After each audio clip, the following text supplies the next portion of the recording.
So Slater married Dell at 29. So Slater married...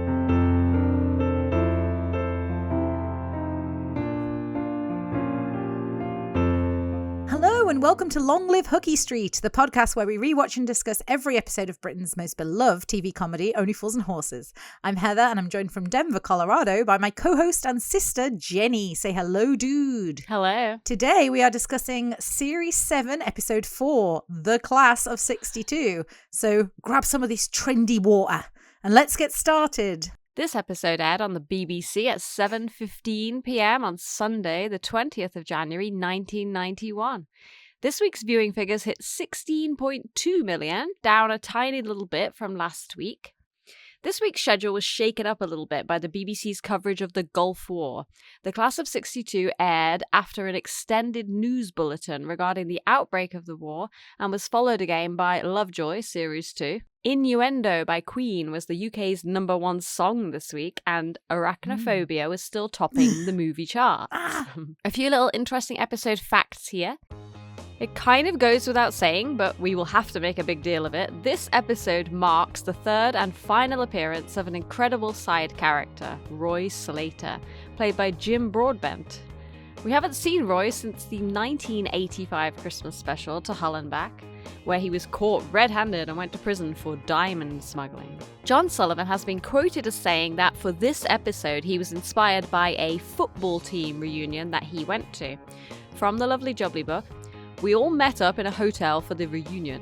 I walked into the bar and some guy started talking to me and I didn't have a clue who he was. It turned out that I played football with him for 5 or 6 years and I was shocked how much he'd changed. I wonder what would happen if the Trotters and their friends had a reunion. Something would go horribly wrong, of course, which made me think of Roy Slater. There is a scene that was shot and not used where Raquel actually goes to the audition that she talks about at the beginning of this episode. And I believe, as of this moment, that this scene remains unseen, but does sound like it will be included in the upcoming 45-year celebration documentary because I've seen clips of David Jason and Tessa Peake-Jones discussing it. But we don't know yet. More on this in the episode breakdown. This episode was fully studio-bound, minus the scene that we just mentioned, shot on Thursday the 20th and Friday the 21st of December 1990 in Estuary Studio D. We get a huge revelation in this episode. Roy is Raquel's husband. It was not a planned long-term writing decision by John Sullivan, he confirms in Lovely Jubbly, where he says that he hadn't even planned it when he wrote the line in The Chance of a Lunchtime when Raquel says that her husband was a policeman.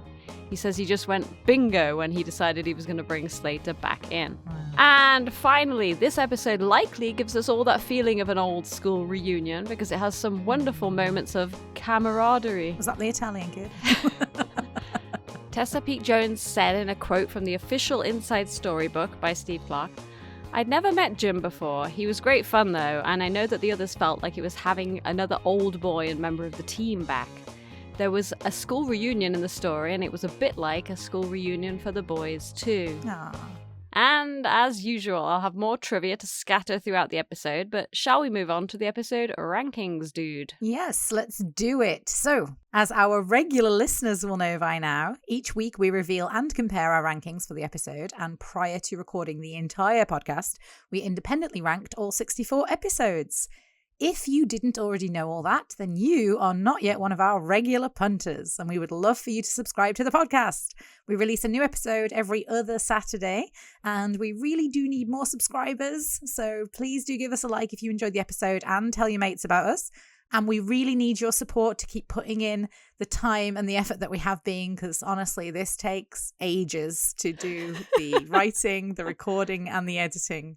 It's a huge part of our lives. So yes, please, more support, more subscribers. Wonderful. You can also go ahead and follow us on Facebook and Instagram. And only if you feel inclined, you can buy us a pina colada on buymeacoffee.com. All the links will be on the channel page and in the episode descriptions. Okay, great. So, dude, why don't you guess my ranking this week? Okay. So I have, for a change, got the rankings in front of me, or should I say the empty slots in front of me. Now, I think you've got this pretty high on your rankings. So I am going to guess 9? No. It's actually not in my top 10. 13 or 14? No. Oh, so it's lower then for you. 20s? No, you stopped guessing in my gaps. It's I have an IMDb match with Fran, and you can see Fran's ranking on that sheet. Oh, it's the 19th one. Okay. Yeah. It's quite low for you guys then, this one. I don't think 19 is low at all. Lower than I thought it was going to be for you guys. Okay, so I'll just tell you, IMDb is almost a match with me, 17. I think for Fran, I'm surprised it's 19 because her other Series 7 ones are all really high. Yeah. I have it in my top 20. I don't think that's low. I have it one under The Longest Night. I love this episode it's a really great episode. Yeah. No, it's not low. It's just not as high as I thought you would have ranked it. That's all. So I'm going to go ahead and guess, is this in your top 10? Yes. So is it number 9? It is. Okay. That's why I was excited. Yeah. I thought it might be a match. So close, yeah. Yeah, I do see you still have 9 and 10 and 6 and 7 free. So I thought if it was maybe in your top 10, yeah, because you still have 4 slots free and we're quite close to the end. Yeah. Yeah, this is definitely a top 10 worthy episode for sure, I would say. It's a great one. Yeah, of course. You want to talk a bit about why it's your number 9? For me, there is quite a few reasons why this is so high. So first of all, something I noticed when I was doing the episode breakdown is there's actually very few scenes. Oh. When I was doing the episode breakdown for Chance of a Lunchtime, it felt like we were bouncing all over the place with this scene going to this scene, going to this scene, and then all over.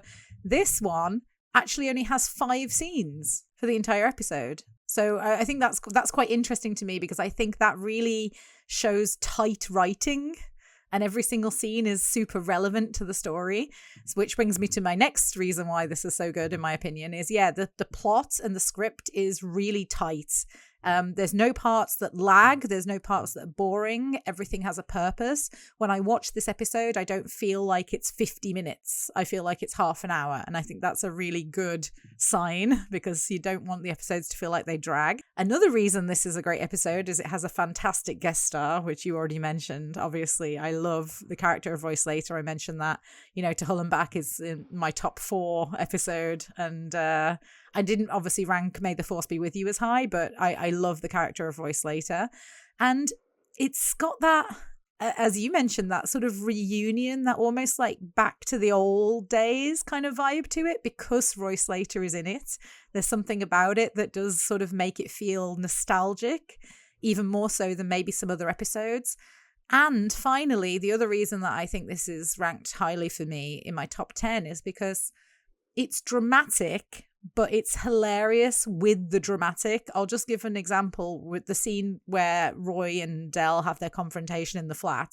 You've got this wonderful "Who's Rachel" gag running alongside of it. And that, to me, is what we could have done with a bit more of in Rodney Come Home and these episodes, because it's the same thing. It's a big dramatic scene where there's a fight and everyone kicks off.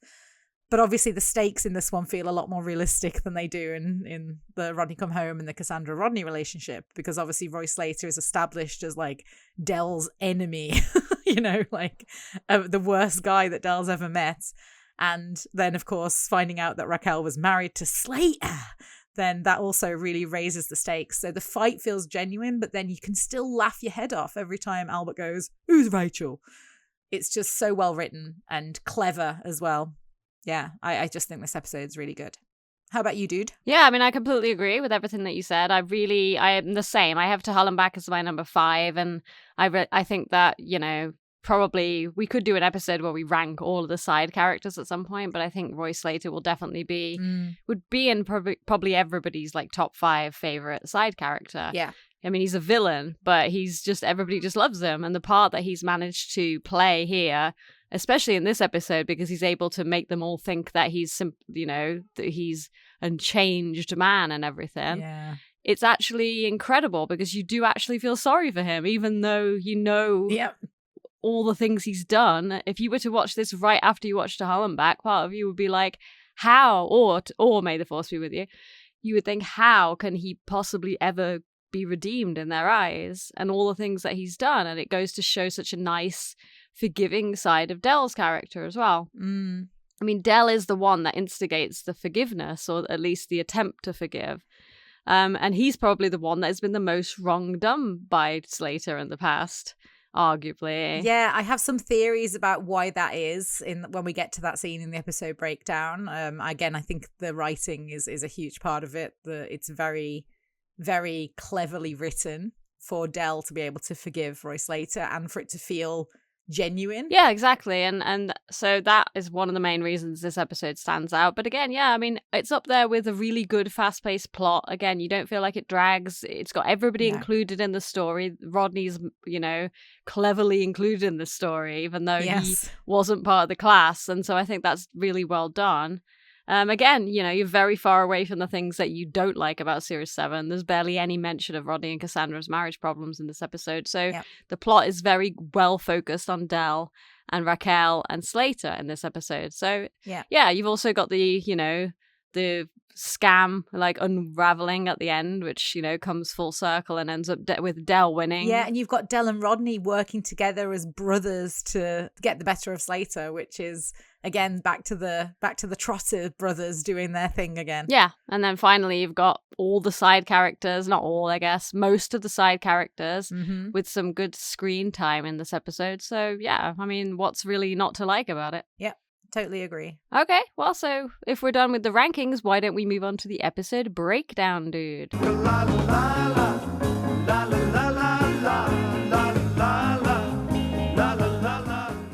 So I'm actually going to hand it over to Jenny first because she has some information about the missing scene that would have been the first scene in this episode. Right, okay, yeah. So as we all know that in the very first scene that we do see, they're talking about an audition that Raquel was just at. So this is the scene that was shot and cut, I guess. I mean, it probably is unnecessary for the whole story of the episode because we do get them talking about what happened pretty much in the next scene, but it was shot and we are probably going to get to see it in this documentary, or maybe you already have seen it. That's going to be so surreal. Yeah. By this point, when you're listening, you could be listening new, like, on the actual release date and it hasn't come out yet. But I expect in the next couple of months, we're going to be talking about something that's already happened if you're listening later. This is one I feel pretty confident about being in the documentary because, like I said, I've seen David Jason and Tessa Peak Jones on a couch, like laughing together and looking at the screen and her saying like, oh, my singing was terrible. Yes, I saw that too. It's pretty much got to be this scene because there isn't any other scene that I can think of where Raquel sings that would be cut. So, and we know this scene was shot. So on Friday, the 19th of October, there was a day of location shooting dedicated to this scene. So the scene was shot at the Courage Club in Bedminster, Bristol. And if you remember, this is the same location that was just used for the Down by the Riverside Club in Stage Fright. And we did mention that in our Stage Fright episode. So 3 other cast members were used in the scene. Roger McKern played the club owner, Mitch Basketfield was a singer, and Kenneth Mobbs was a pianist. So shout out to these actors who may have been hanging out on the convention scene now if their scene hadn't been cut. Aww. Let's do the notes from the script. The first paragraph reads, a sign reads, auditions, please report to the back door. And the owner and manager of the club, both tough-looking characters of 45, are seated facing a stage on which a 20-year-old girl is singing, accompanied by the club's pianist. Seated at the bar are Del, excited and power-dressed, and Rodney, bored and casually dressed. I'm picturing him in that jacket that we said is his unemployment jacket. Yes, the unemployment jacket. Yeah, he's wearing it in the first scene when they come in the flat, so that makes sense. Right, so that's why I'm picturing it, because we've seen what they're wearing. So the girl is singing Feelings, and there's some back and forth between Del and Rodney where Rodney's arguing that he doesn't know why Del brought him here. And Del says that he's there to support Raquel. Rodney says the choice of song is ridiculous. And Del says he chose the song. So we know that already. Yeah. The young girl finishes her song and Raquel gets called up. There's a bit of banter where Del is talking about starting up the Trotter International Star Agency to the club owner. And then Raquel's song starts. The scene is set up to show her start to sing, I'm going to the chapel and I'm going to get married. And then she turns around to reveal that she's 5 months pregnant. And the club owner just yells, next. So that was pretty much the whole scene. But of course, we remember in Stage Fright, she wasn't obviously pregnant. So this would have been a way of introducing how pregnant she now is from this episode. I can't believe that's only supposed to be 5 months pregnant. She looks like she's 9 months gone. She's over 9 months gone. I know you were going to say. Don't worry, mate. She'll come back.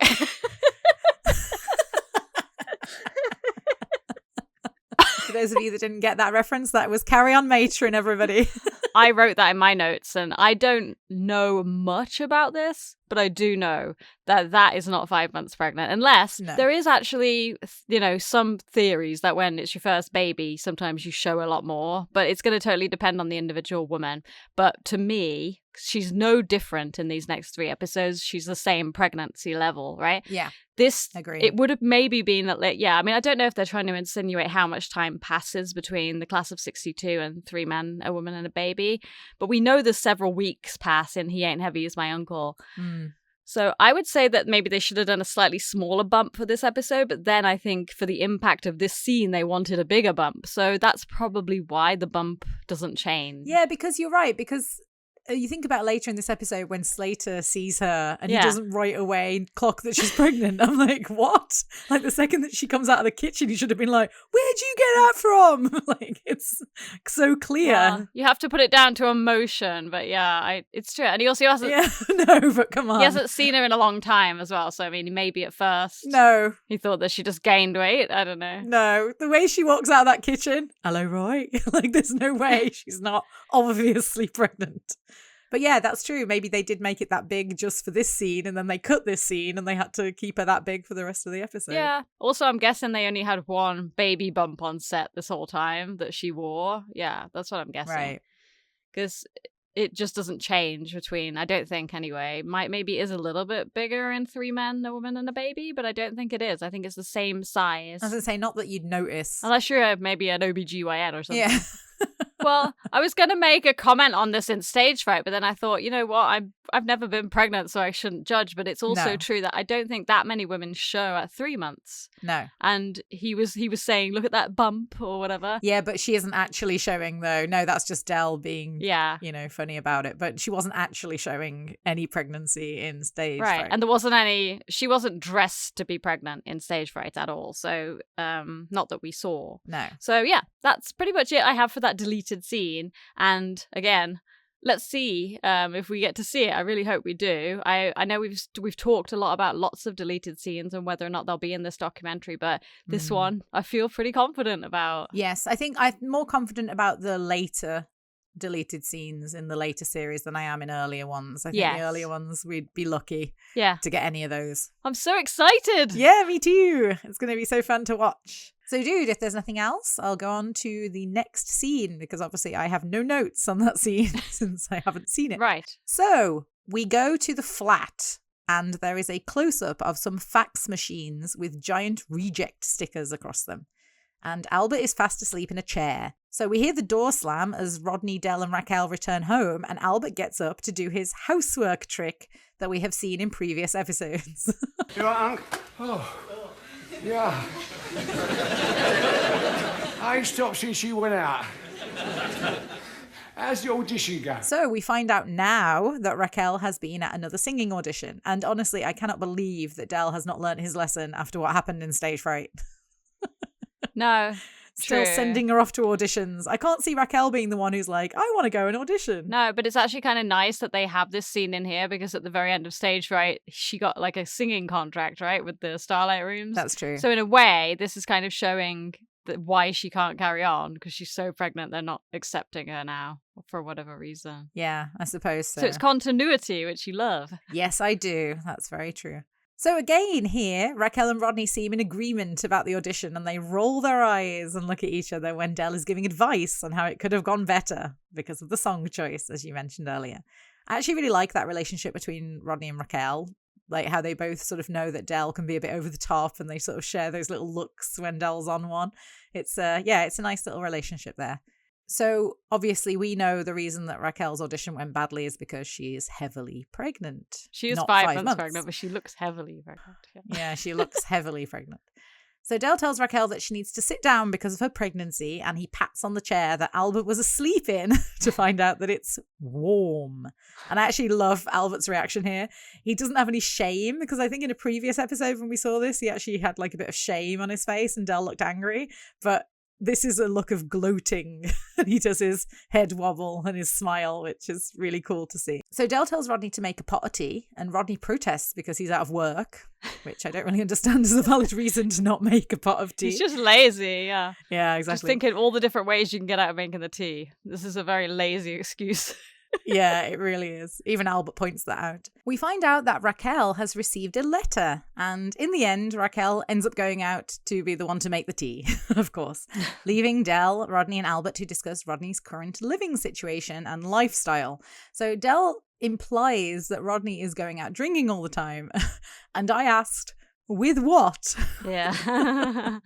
It's not cheap to go out drinking, so I don't understand how Rodney can afford that. But yeah, I don't know. Maybe he's getting money off Del, or maybe he's getting freebies off other people. I don't know, but it's not a cheap habit to have. No. So Del also speaks about how successful he is in comparison to Rodney. But me, I'm a captain of industry, me, ain't I, eh? I deal with clients at organisations are household names. Oh, yeah. Like Parkhurst. None of my mates are in Parkhurst. Captain of industry. More like a bloody stowaway. I mean, you really get off on this yuppie trick, don't you? So what's the latest brainwave? Fax machines. They're handy things to have, Rodney. Oh, yes, for normal people, Uncle, yes. But he don't know anybody else who's got another fax machine. And that is why, in the 2 months he's been wired up to the worldwide digital miracle, he ain't had one message. You got a message on your fax machine, Del? So firstly, I want to say that when I was a kid, I had no idea what Parkhurst was, which is probably a good thing. Obviously now I know. So in this episode, the fax machine is actually a very important part of the plot. And I really like it when John Sullivan integrates the things that Del is selling into the fabric of the plot. And it's not like just a gag on the side of the plot. Another example I can think of is the video recorders in Danger UXD being the reason that they didn't find out about the dolls because they buggered up. Yeah, yeah. And I think that's really cool when he's able to do that, because a lot of the time, not that this is a problem, but a lot of the time the things that Del is selling are sort of a side gag that we laugh at a few times throughout the episode, but it's not sort of a main part of the plot. And this one is, which is really cool. Yeah. Yeah, yeah. But we'll talk more about that a bit later on. So Del has a fax, and we find out that it's not from Rome or Tokyo, it's from Mike at the Nag's Head. And I really love the way that Del reads out what the fax says. Oh, blimey, and half a moaner though, ain't he, eh? Look at this. This message starts, machine no working prop. God, blimey. What does he expect for 45 quid, eh? I love how Del simultaneously defends and insults the products that he sells. I know. He always says that, doesn't he? Like, what do you want for this amount? Like, I want it to work. I mean... It's like, he had the foresight to buy one of my machines, but it's crap. Well, he only paid 45 quid. Like, it's so funny. What does he expect for 45 quid? Jam on it? Yeah, it's very cleverly done. It would be so difficult to return something to someone like Del to try and get your money back with this kind of logic. So now we find out that there is a high school reunion at the Nag's Head tonight for Del's class. Mm-hmm. I mean, that's very short notice. Yeah. I mean, most people wouldn't be able to attend something if they found out about it the day it was happening. But I suppose that Slater was actually smart in choosing a place that they would all probably be going to anyway in the evening. Yeah, I mean, he probably would have been there anyway, wouldn't he? Yeah, let's face it. But yeah. It is short. It's very short notice. Exactly. So he didn't really need to book the room. That might just be us saying that with modern times glasses on, because I think back in the old days, you did used to do stuff like, oh yeah, we'll go do this thing tonight without thinking about it. Now I need like a week's notice for everything. Yeah, me too. I need a month's notice, preferably. I mean, we plan these podcast recordings usually about a month in advance. So. Oh, yeah. We find out that Del left school in 1962, hence the title of the episode, and he seems really happy that he's going to see all his old schoolmates, which is really funny because he actually sees all of his old schoolmates all the time anyway. Well, I suppose at this point he doesn't know that that Slater kept the guest list just to those people, so maybe he was expecting his whole class of 62. Yeah, I just wonder more about his old schoolmates, like which ones was he thinking he might see? I don't know. I think it's actually quite rare to stay friends with your high school pals, like for the rest of your life, like all the way through your life. I mean, maybe I'm in the minority there, I don't know, but I'm not really good friends with any of my high school pals anymore. Well, I think it's to do with proximity, because I think if you stay living in your local town near the school you went to and they all are there, you will stay friends with them. I mean, Fran is still really good friends with all of her school classmates. That's true, yeah. And it's not that I'm not friends with them, I just never see them, so it's a lot harder to stay in touch. Yeah, that's true. You have to really make an effort to sort of keep the friendships going when you live overseas, and it has to be sort of both sides of the friendship want to keep it going, and it can be very difficult. Yeah. So Rodney jokes again that Del's friends are on the Isle of Wight in Parkhurst. And actually, I really like the foreshadowing here. I never really thought about this, but Roy Slater was in Parkhurst. Yeah. And it's interesting because Rodney doesn't really mention Parkhurst any other time. Like, this is the only time that he makes fun of Del's friends being in prison. And of course, Del's friends, as we know, a lot of them are petty criminals. But it's just interesting to me that this is never like a joke that Rodney makes in any other episode, but he does in this one. And of course, then Slater shows up. I just think that's quite interesting. I think there's another mention of Parkhurst that I can't remember when it is, so this is going to be a shit story, really. But I know there's another time that Parkhurst does get mentioned before this episode, but I can't put my finger on it, so maybe if anyone can remember in the quotes. I think that it's mentioned in No Greater Love, when Tommy McKay is mentioned, but it's not referring to Del's friends. This is the only time that Rodney says, oh, your friends are in Parkhurst, which again, you know, Roy Slater, not technically one of Del's old friends, admittedly, more like Del's old enemy, but even so. But he is a old school relation, I guess. Yeah, that's what I mean. It's interesting that that was written in. I wonder if that was written in on purpose, because it does sort of come out of nowhere. Yeah, I'm guessing so. So Del actually invites Rodney to the reunion so he can cheer himself up, implying that Rodney's still miserable after everything that's happened. And I'm not actually sure that reunions work like that, where you can just sort of invite anyone to come along. But I've actually never been to one, so I couldn't say, to be honest. I don't think there's any rules. I mean, I think you can bring anyone, because a lot of people will bring like partners and children to reunions in this country. So I don't think you would be like, no, don't come. And of course, everybody knew little Rodney as Del's brother when he was in school. So I don't think it would be a problem. That's true. Yeah. But it's still nice that he thought to invite Rodney, though, I think that's a nice thing that Del did. Yeah, it's very nice. Yeah. I just don't think Rodney would enjoy it, but then he might get a few free drinks, so that would help him enjoy it. Yeah, that's true.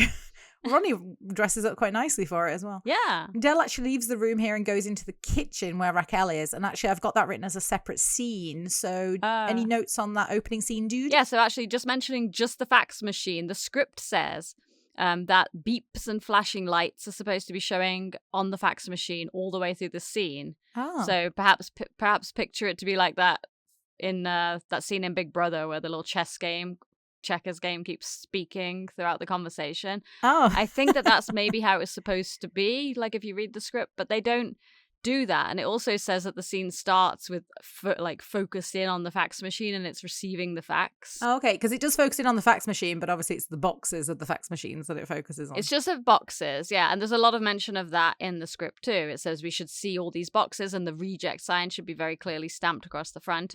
So they must have just decided not to bother having the fax machine actually plugged in and beeping, because that would have been a bit of an extra hassle probably for the props people. Yeah, true. So there's that. I wrote fax machines were very common in workplaces and offices during the 80s and 90s, and obviously to us now they seem really old-fashioned. Yeah. But having one in your home in those days would have been considered to be quite high tech. And honestly, not most normal everyday people wouldn't have found them very useful. Like, because you just don't really need them unless you have a business, I suppose. But then in those days, nobody had businesses that work from home. So yeah, but it's actually quite cool how, like, Albert specifically, who's very old fashioned, says, oh, they're very handy things to have. But yeah, why? I can't see that Del would need one. Yeah. He has told us a couple of times that he doesn't keep records or invoices and stuff. So yeah, it's true. And actually I'm quite surprised because we used to have, you know, all the most sort of up-to-date tech, because our dad used to like to buy everything nice and up-to-date, and we never had a fax machine.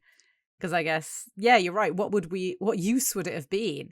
The only time that I've ever used a fax machine was when I first came to Hong Kong, and all the schools used to communicate through faxes. They like you to send things over through fax. But other than that, that was like 2008, 2009. Every job I've ever worked in has used fax machines heavily, and that includes up till now. And that's because in medical settings, faxes are very common, but they're usually done via the internet now. So it's not like using an actual phone fax line, but there's still quite a lot of fax machines in my day-to-day life, which is surprising. I still think fax is very old-fashioned seeming, but it is kind of cool that Mike just sends Del a little message on the fax machine, because it's almost like a very early version of texting, especially the way that he doesn't like write the words in full, which I think is supposed to indicate that the fax machine isn't working prop.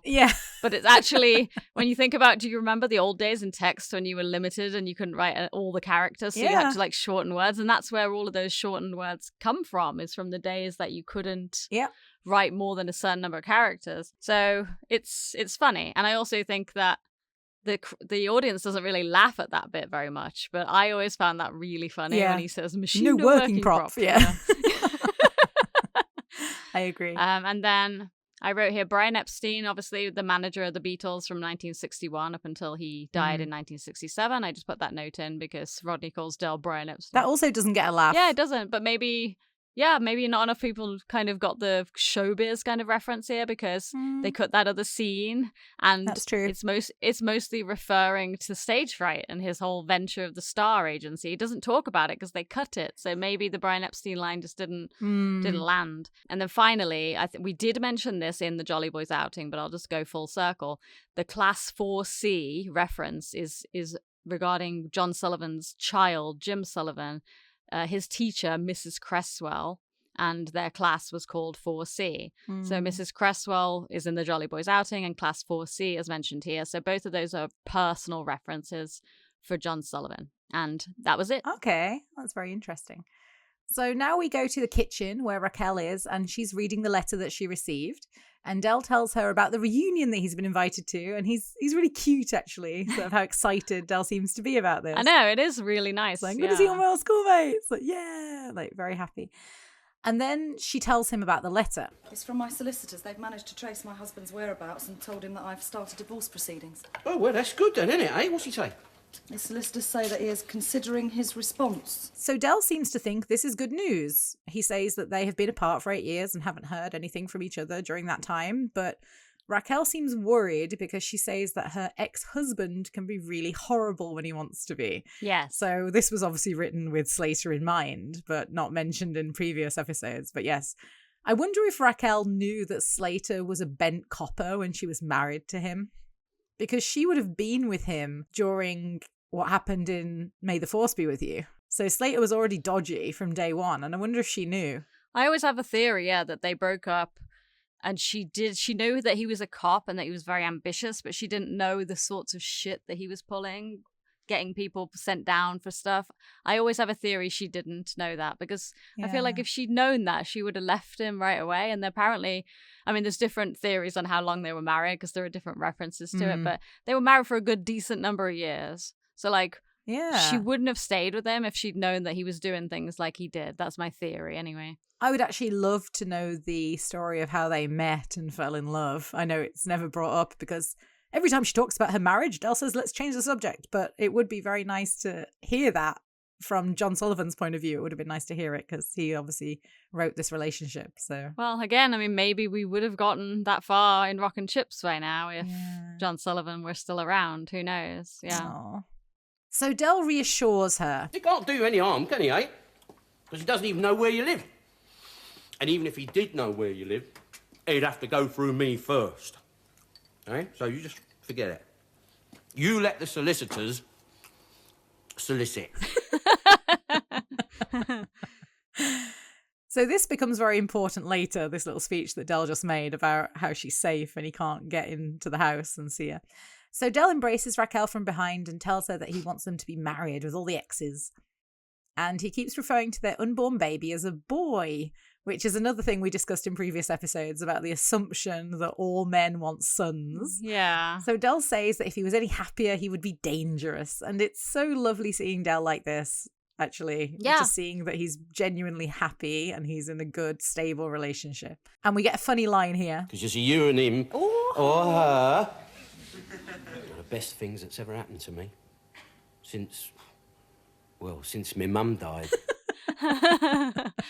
Yeah, I mean, I totally understand what he means there, but yeah, it is. It is funny. It reminds me of the line in Yuppie Love when he says she paid me the greatest compliment. She said that she remembers meeting me reminds her of the day that Kennedy died, and I'd like to think she remembers it because everyone remembers where they are the day they met Del Trotter.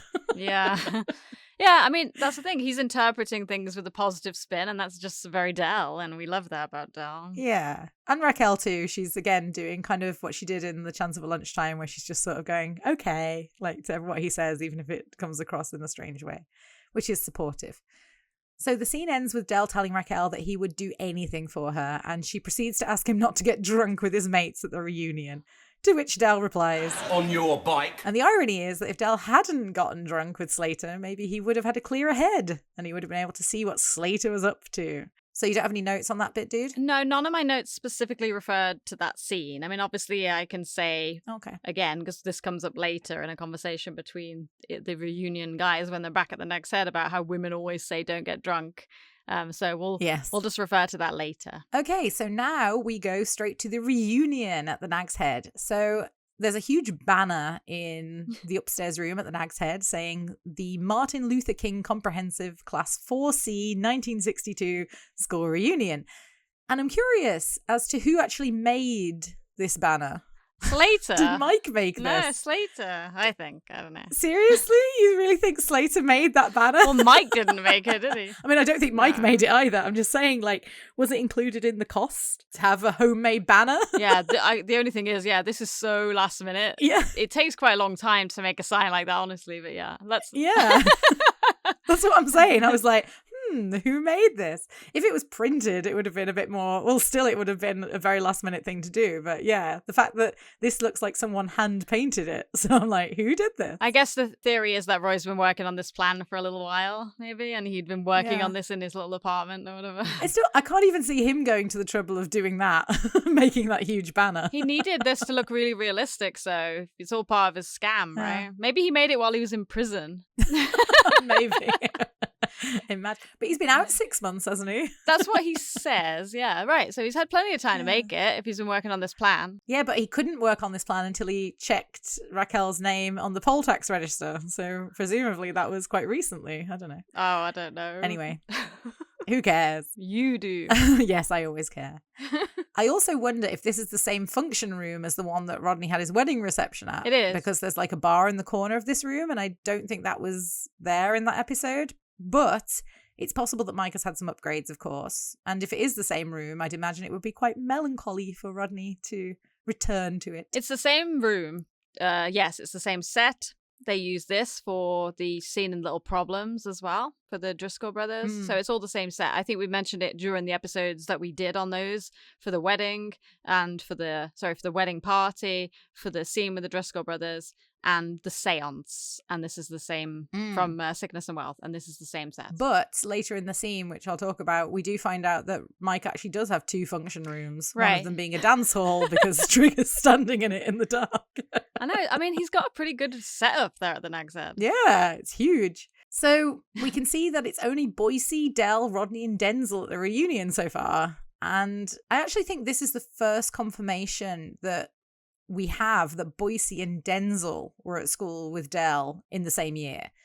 Like, Boise was mentioned in May the Force Be With You. I think I did mention it at the time when they're talking about playing pirates and stuff. But Denzel has never been mentioned or has been going to school with Del before this episode, right? Right, and it's because, like he says in this episode, he doesn't feel like qualifies because he wasn't there that long. Yeah. That's actually how they start Rock and Chips. They start with Denzel arriving and moving there, and it's like not long before the end of school, so that actually does get picked up and continued in Rock and Chips. Denzel was not at school for the whole time. He didn't grow up with them the same way that Boise and Trigger have been together longer, but he was there at the school before they graduated. So yeah, it's interesting because we've never really heard anything before Del doing the catering for Denzel's wedding. No, we haven't had any other history, as to sort of how they met. So it's interesting they actually have known each other that long. They actually went to school together. And of course that means that Boise also went to school with Denzel and Trigger went to school with Denzel, which again is something we've never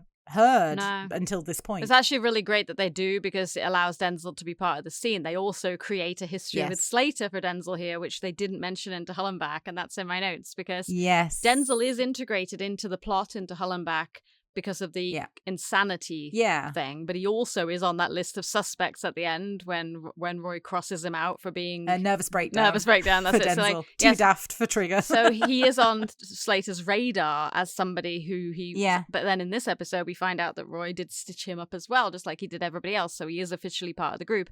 And I know that was probably like, well, how can we get Denzel into this episode? But I'm so glad that they did, because Denzel is so great, and we haven't seen him.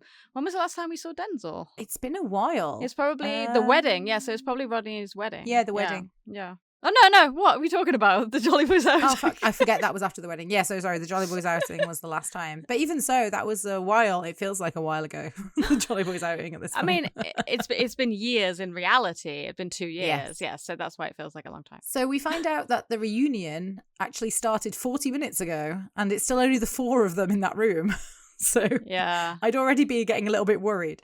And Mike turns up and asks if the organizer has arrived yet. I think he wants to make an entrance, surprise you all. Who is it, Mike? Come on, who is it? Who is it? I don't know, Del. He just came in yesterday. He said he wanted a room for a school reunion. I think I would also be quite creeped out going to a reunion that was organized by someone anonymously. Yeah. There's something a bit ominous about that. Yeah, there is. It seems like the beginning of a horror movie to me. Yeah, it really does.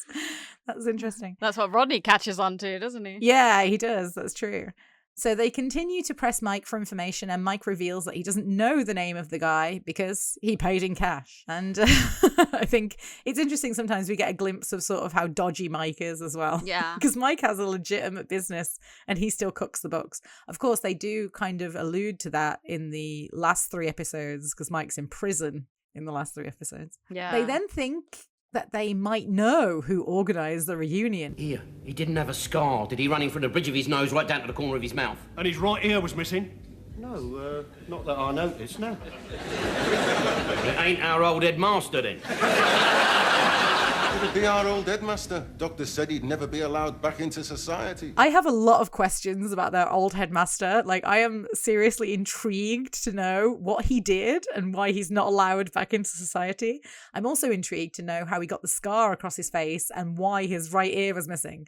But I guess that we'll never know. But actually, I was going to ask you, do we see the old headmaster in Rock and Chips? Oh, I don't remember that. Okay, somebody can tell us. Yeah, because that would have been cool to put that into Rock and Chips. I kind of feel like he is, because they only ever mention one headmaster here.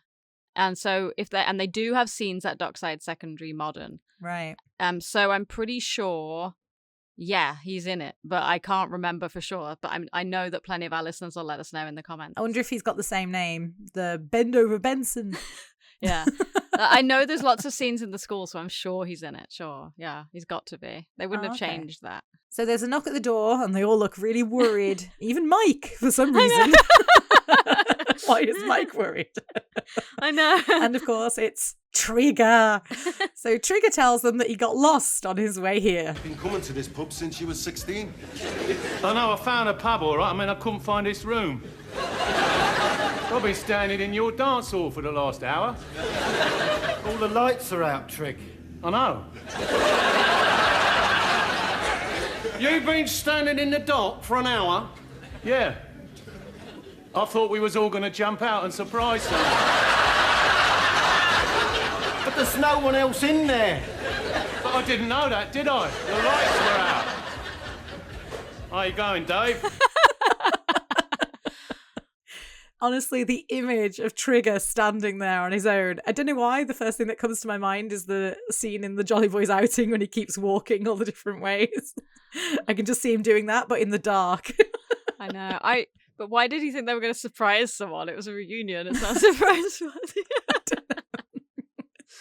It's so funny. Yeah. I love it. Such a Trigger thing to do. Yeah. So as I said, there are 2 rooms. So I wasn't sure if this was where the wedding was held, in this room or maybe in the dance hall. because there really isn't a bar in the corner of the dance hall in the scene in Little Problems. So there is a DJ booth. The DJ booth is on the left, and this bar would be on the right of the door. On the right of the door is where Marlene is telling Duke to get off the table. So there's definitely no bar there. I think it's just because maybe different angles were used or something. It says it's the same room and all the stuff. So maybe they just revamped it, changed it, added the bar. I don't know. Yeah. Yeah, like I said, it's possible that Mike had like upgrades. That's totally feasible. So Mike leaves them all alone, and then the conspiracy theories start flying around. So it's actually Rodney who puts the idea in all of their heads that there's something very sinister about this reunion being organised by an anonymous person. But there's a hilarious mix-up here from Trigger. You used to fancy Agatha Christie? Yeah.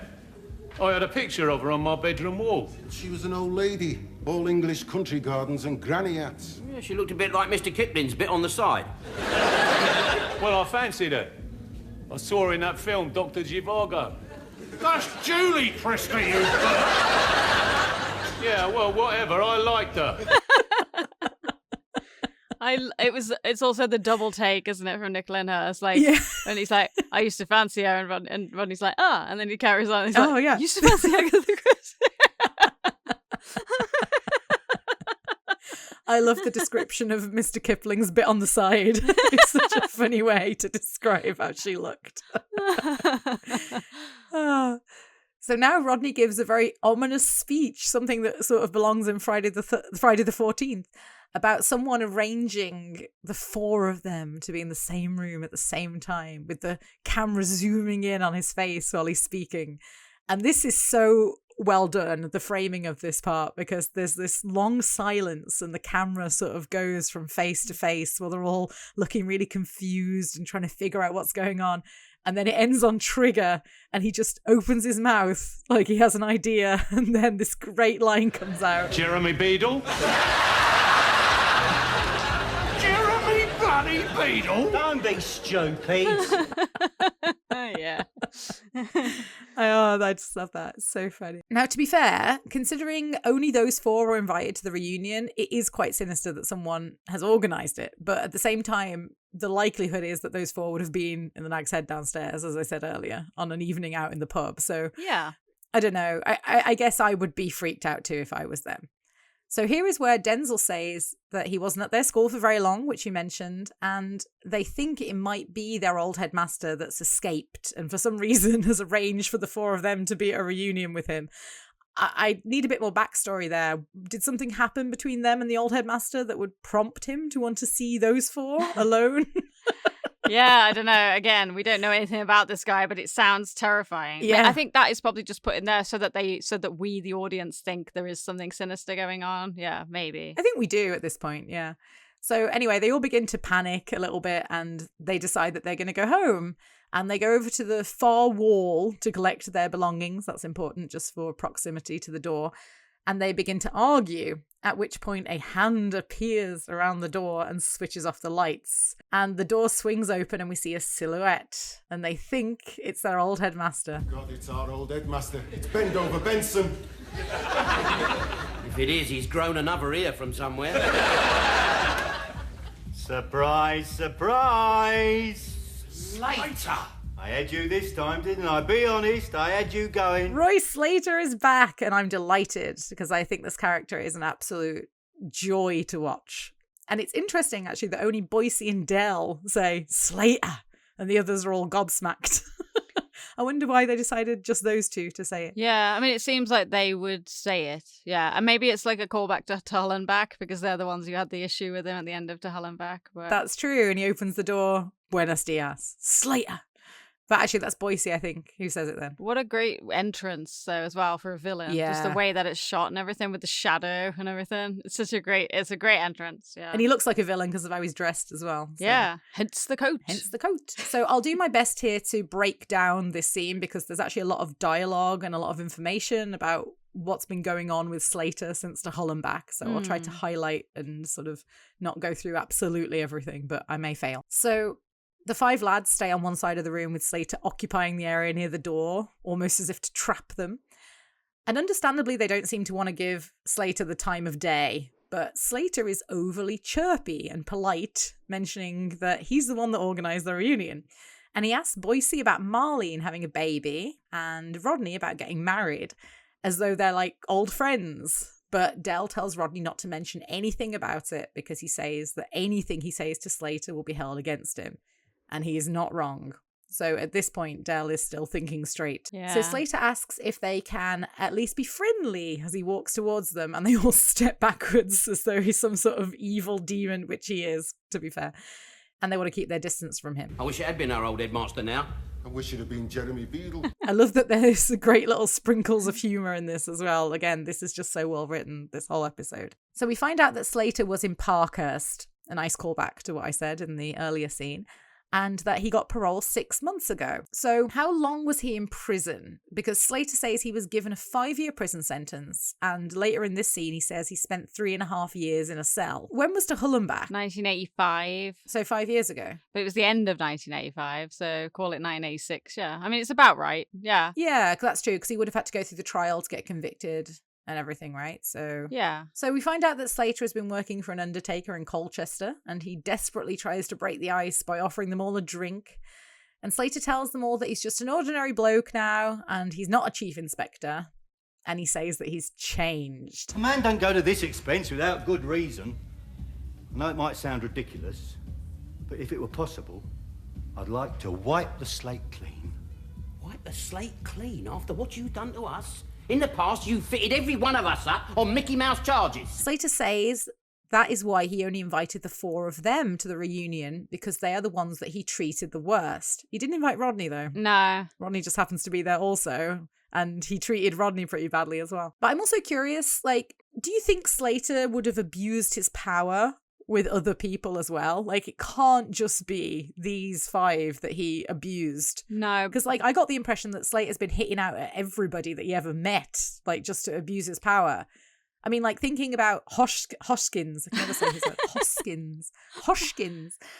I mean, surely he deserves a massive apology for the way that Slater treated him. Well, the thing is, though, he's lying, isn't he, here? Because he's trying to get into the flat. Yeah. I put that. I said, of course, we know the real reason that he invited them is because he needs to get into Del's flat. But even so, I would have called bullshit on this if I was them. I'd be like, you invited us because we need the biggest apologies? What about what you did to this guy and this guy? Like, Del must know loads of other people that Slater fitted up. He does, but honestly, when you make people feel special like that, they do tend to accept it. Because, like, he's basically saying, you're the ones who I owe the most to. You're the most important ones I apologize to. And honestly, then they're going to be so shocked they probably wouldn't think of that. But you're right, even into Hullenbach, he has other names on that list, like Monkey Harris and stuff, right? So we know that he's fitted everybody in town up, and everybody's got issues with him, and it also into Hullenbach when he enters Sid's cafe and everybody like puts their head down. Everyone knew Slater. So yeah, it's quite possible that Del might have thought of that, but at the same time he's trying to make them feel really special by putting on a big spread and all the drinks, so maybe they were just like, okay, so we're the ones who he cares about the most. Yeah, true. Well, now we get a few anecdotal stories of what Slater has done to that specific group. And the first one that they mention is that he fitted up Denzel, Boycie and Del on possession of stolen goods. I'd love to know when that was. Do you think it was before or after he fitted up Rodney, Grandad and Del on possession of stolen goods?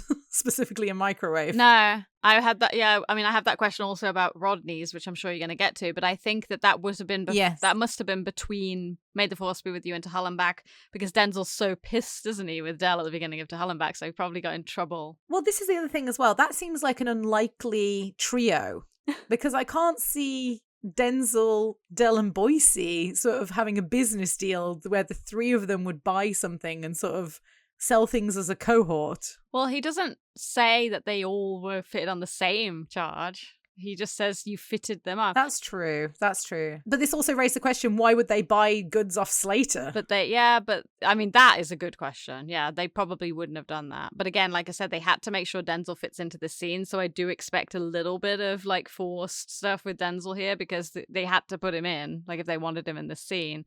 It's true. Why would they buy off Slater? They so wouldn't. But though maybe because they thought Slater was a cop and legit, that they were buying legit goods off him. Yeah, that's definitely possible. It's just when I hear this story, I think that might have been something that happened right at the beginning of Slater's career. Yeah. When maybe they were still kind of kids, Yeah. so like 18, 19 years old, and maybe they made a mistake. Yeah. Because, you know, Del obviously has already had quite a few run-ins with Slater before we see them for the first time together in May the Force Be With You. Obviously, he's had some dealings, and he knows that Slater would nick him for anything he did or didn't do. So maybe this happened like really early on. Yeah, and he's in Rock and Chips, like I said before, kind of hanging around, trying to be part of the friendship group, which he sort of mentions here that they shunned him. Yeah. So it could have been right from high school before he became a policeman. Yeah, that he sold them some stuff and then he kind of dobbed them in or whatever, maybe. That would make more sense, because at least then, like, I'd understand why Boise, Del, and Denzel might have bought something from him. Yeah. Because later, Slater, I can't imagine them buying from.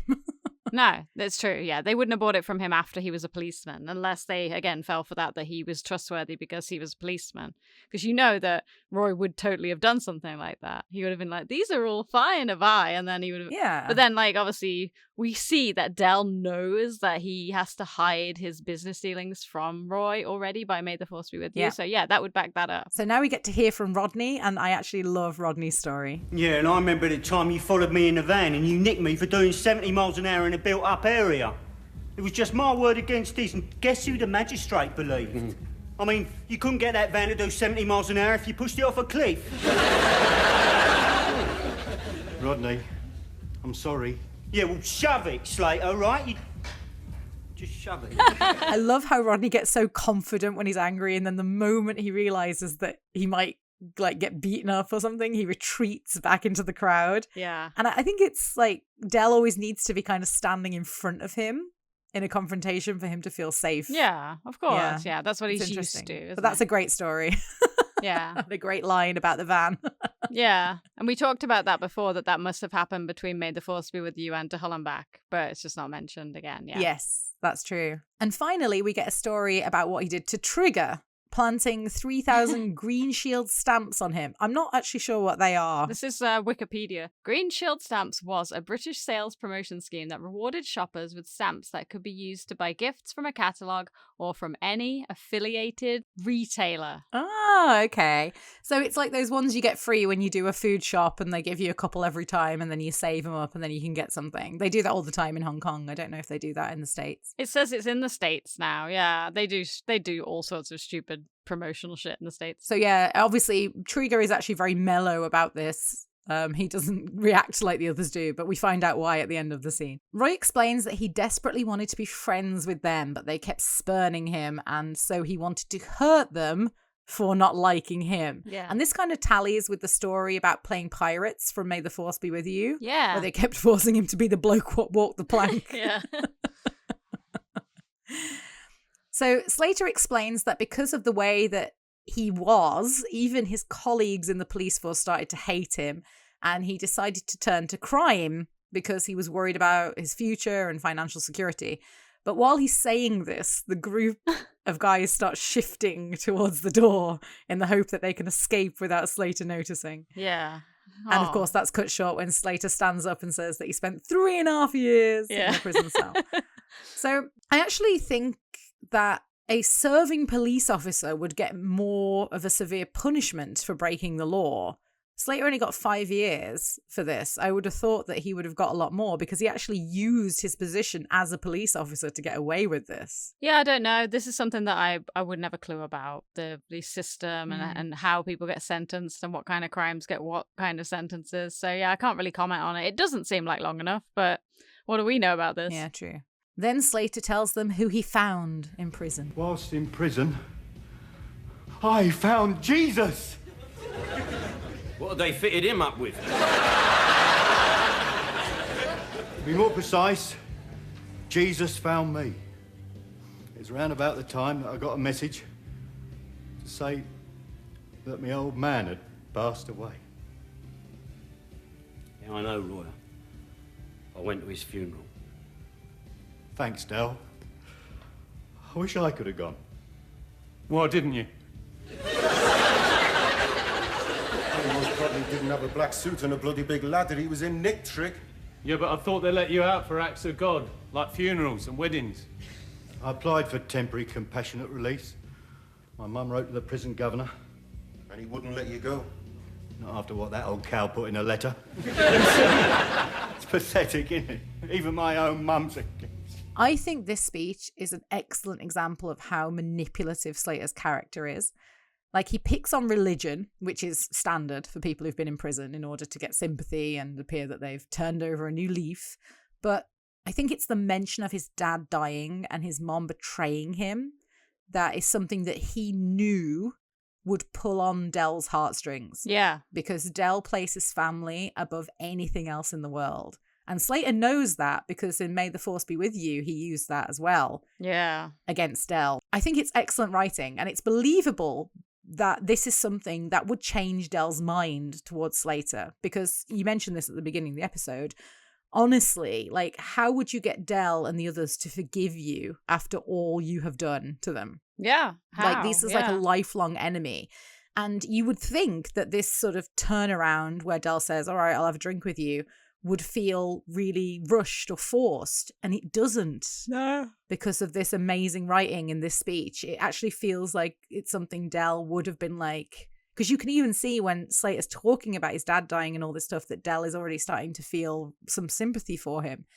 So it really does work very well. And yeah, it doesn't feel unbelievable.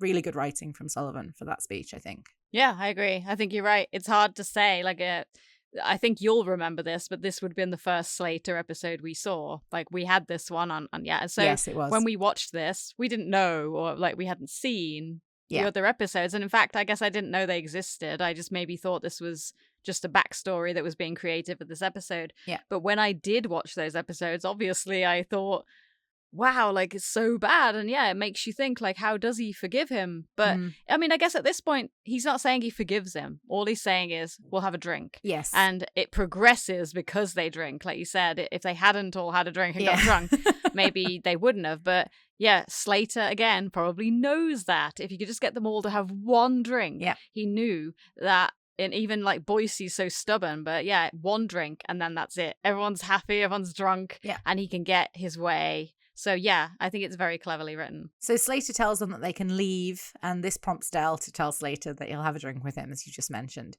So Rodney also goes to have a drink with him, and this is potentially prompted by Dell showing forgiveness, but it's just as plausible that Rodney was also moved because of the mention of his mother betraying him and his father dying, because we know Rodney also has a lot of empathy for this sort of thing as well. So Denzel and Boise both seem to think that Dell and Rodney have gone mad having a drink with Slater. And then Rodney laments that everyone deserves a second chance, which actually convinces Denzel then and Trigger to also go and have a drink with him. And this scene actually ends on a high note. How can you drink with Slater when that's the man who stitched you up over those knocked-off stamps and put you away for 18 months? I know, but when I come out, I've got an electric blanket and a radio with me.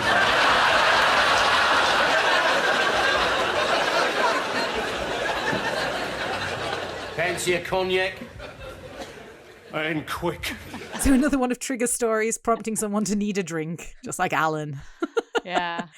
So yeah, a very strong scene in my opinion. Any notes, dude? Yeah, that line of Triggers now makes a lot more sense now that we know what green shield stamps are. I guess I should have looked that up before. Yeah.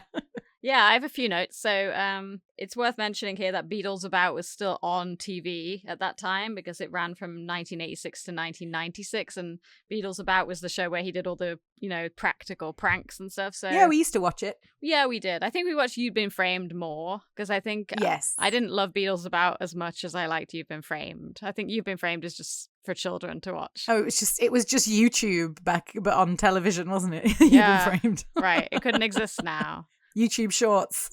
Yeah. And I put here, let's see, this is an excellent scene, and I really love seeing everybody together in this scene. Trigger is absolutely hilarious in this scene with the standing and the dance off. Yes. And I really, really love the line. Well, it's just that I've got this thought going round my head. Well, lend it to Trigger. Yeah, I didn't mention that line. No, I love that line. And then also the way that Del and Boise look at each other and laugh when he says that is really funny. Yeah. Boise's laugh is it's a classic episode because they're all together, but there's some really good chilled out kind of Boise and Del friendship stuff in this episode where they're not fighting and they're not competitive. Yeah. Which you don't get to see much of that because most episodes where Boise is heavily around Del, there's a lot of plot involving Boise. There's not here. Boise's just here to be part of the group. Yeah. So it's fun to see him in a more chill way and not serious. I agree. And again, you can see that Boise and Del have the same sense of humor because they always laugh at the same thing and sort of, give each other the looks. It's similar to what Rodney and Raquel do when Del's talking. Yeah. They do that when Trigger's talking. Definitely. There's one line here in the script that describes Slater's entrance from Sullivan. It says, "This is the new born-again Christian Slater. He is decent and repentant." Yeah, that's all it says. But I think, they're trying to make it seem like he's religious. Like, I found Jesus. Like, the way he says that line is so funny. It's almost like he's making fun of the line, the way that he says it. Which, again, Slater absolutely would do because he's not being genuine. Yeah. That, like, overly crazy smile on his face when he says it. It's very funny. But it is also, like, it adds to the weight of his argument that he's changed. A lot of people will change very significantly when they find religion. So, again, if you want to convince somebody that you've had like a 180, a personality change, saying that you've found Jesus or you've caught religion is a really good way to back that up. I think it would make me run the other direction, but yes, I think on most people it would work. But for me, I would know straight away you were full of shit if you said that. Perhaps to some people, but I think in this group it would work quite well to show that he's changed from being like a baddie to a goodie, maybe. I mean, they do fall for it, so it helped, obviously. Yeah. And then we've mentioned this before, but this is a slight continuity error. Slater's dad was said to be dead already when they mentioned him in To Hell and Back, so saying that he died last year is incorrect, but it doesn't matter. It's just something I'm pointing out for the sake of the people that mentioned it to us into Hull and Back, and we're just coming full circle on that note. That's true. They did say that. Yeah. And that's it for that scene. Okay, cool. So now we go back to the flat, and the reunion is continuing, but it's later in the night, and obviously they've all had quite a few drinks. So, as we mentioned before, we are watching the uncut version. So this scene for us begins with them all sitting in the flat and Nelson Mandela singing along to Mighty Quinn by Manfred Mann. So this is cut in the DVD, and I imagine probably every time it's broadcast. Probably. And I actually love this part because it shows the camaraderie between all of them when they get together and have a drink. And, it's one of the reasons that the Jolly Boys outing is so fun, is like seeing them all on the coach together, singing along and drinking. And the energy is like really lovely to start the scene. So it's such a shame that this is cut from all the recent releases because of stupid copyright. We do actually get to hear a little bit of this song as Del's walking into the kitchen when Raquel comes back. But if you didn't hear that, you wouldn't have a clue what was going on at the beginning of this scene if you'd never watched the original. So Boise is on the phone and he switches off the music so he can hear Marlene on the other end. Yes, it's very simple, Marlene. When you bring Raquel back here, you can pick me up. So Slater definitely heard Raquel's name there and he didn't react. But we know that he already knows that Raquel is living in the flat before he even got there. So when he heard Raquel is coming back, he must have been delighted to hear that she was coming back. And this is probably why he faked falling asleep on the couch, because he knew. So that, like, when you, in hindsight, when you watch this, you're like, oh, okay, that's probably what he decided to do then. Yeah. You mentioned this earlier. The lads all complain about women telling them not to get drunk when they go out. And in this show, it's very common for the women to say that, actually. Pam always says it to Alan as well.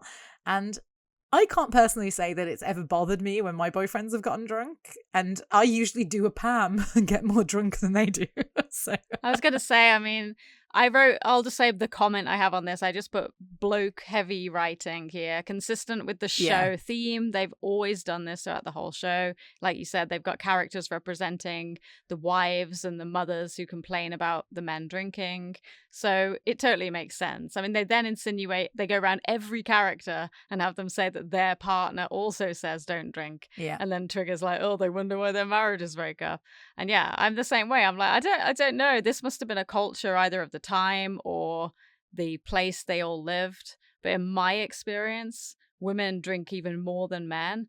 And a lot of the time, like I've never known a woman who tells their partner not to drink. So yeah, No, me neither. This must come from something that he experienced personally. Yeah, I definitely drink more than my husband. I mean, it's true that you think about what Del said about Trudy in The Chance of a Lunchtime, that he likes a lady to be a lady and not have her stumbling about drunk, dropping crisps everywhere. Maybe this is sort of the image that, not men, but the men in this show have about women when they're drunk, that they can't handle it and they get, stumble around. I mean, again, Pam in Miami Twice Part 1, she's crazy, like all over the place. She can't control herself. So maybe that's why they paint the women as sort of, what's the right word, conservative about drinking. Yeah, because we never see like Raquel get drunk, right? Or Cassandra. They have a few drinks occasionally with everybody else, but I mean, it's perfectly okay for the guys to act like crazy drunk and like come crashing into the flat and not be able to string a sentence together.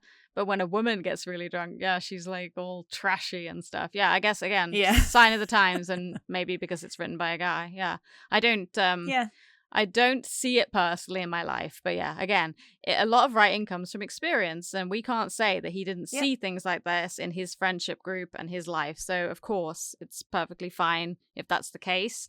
But the show itself always depicts men like this and women like that. So yeah.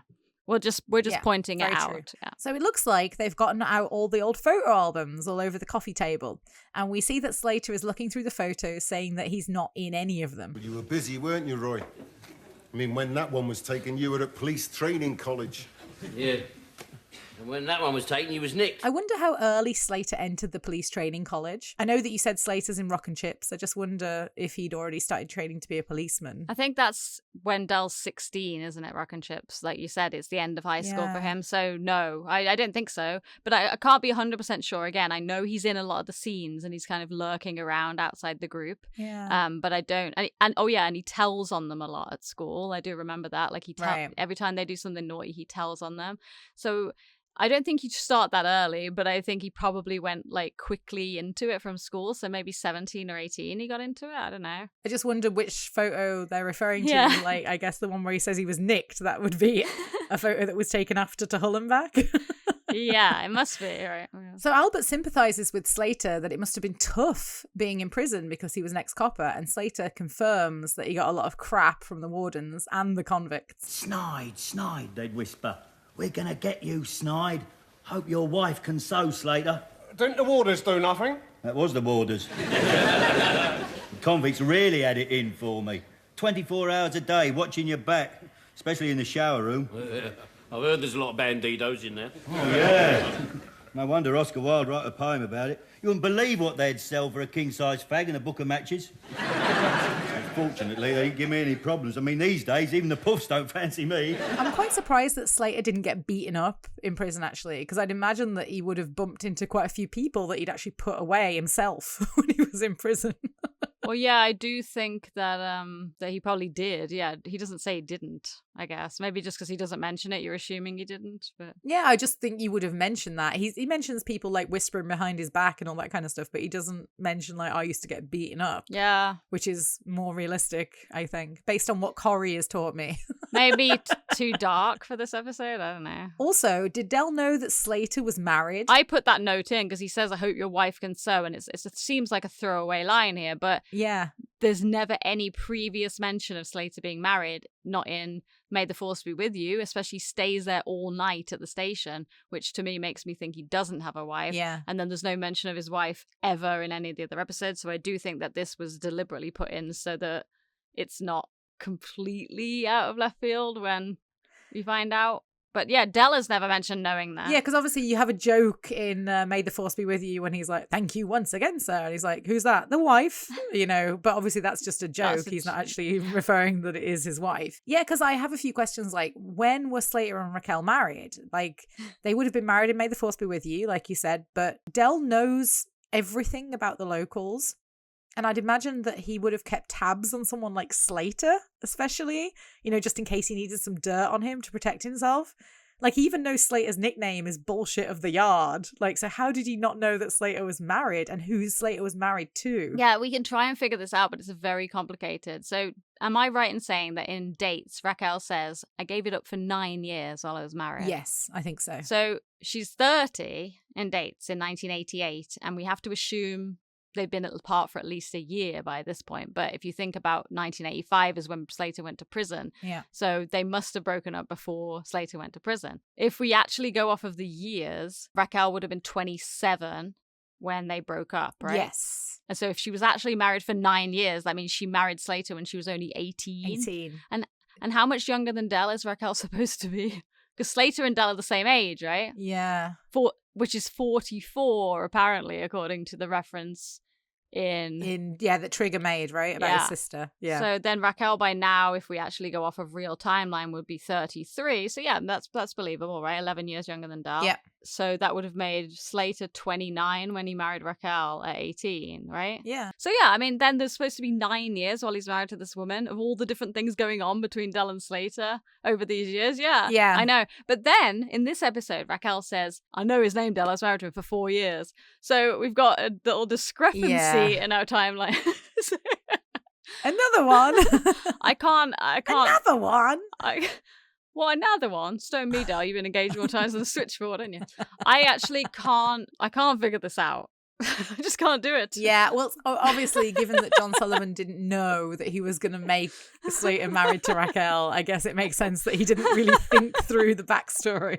It doesn't matter. But yes, it's fun to try and figure it out. It's only for fun. Again, I'm pointing this out for fun. Yes, but we do have 2 references of a very different timeline of their marriage. Yeah. Let's go off of the newest one, the 4-year one.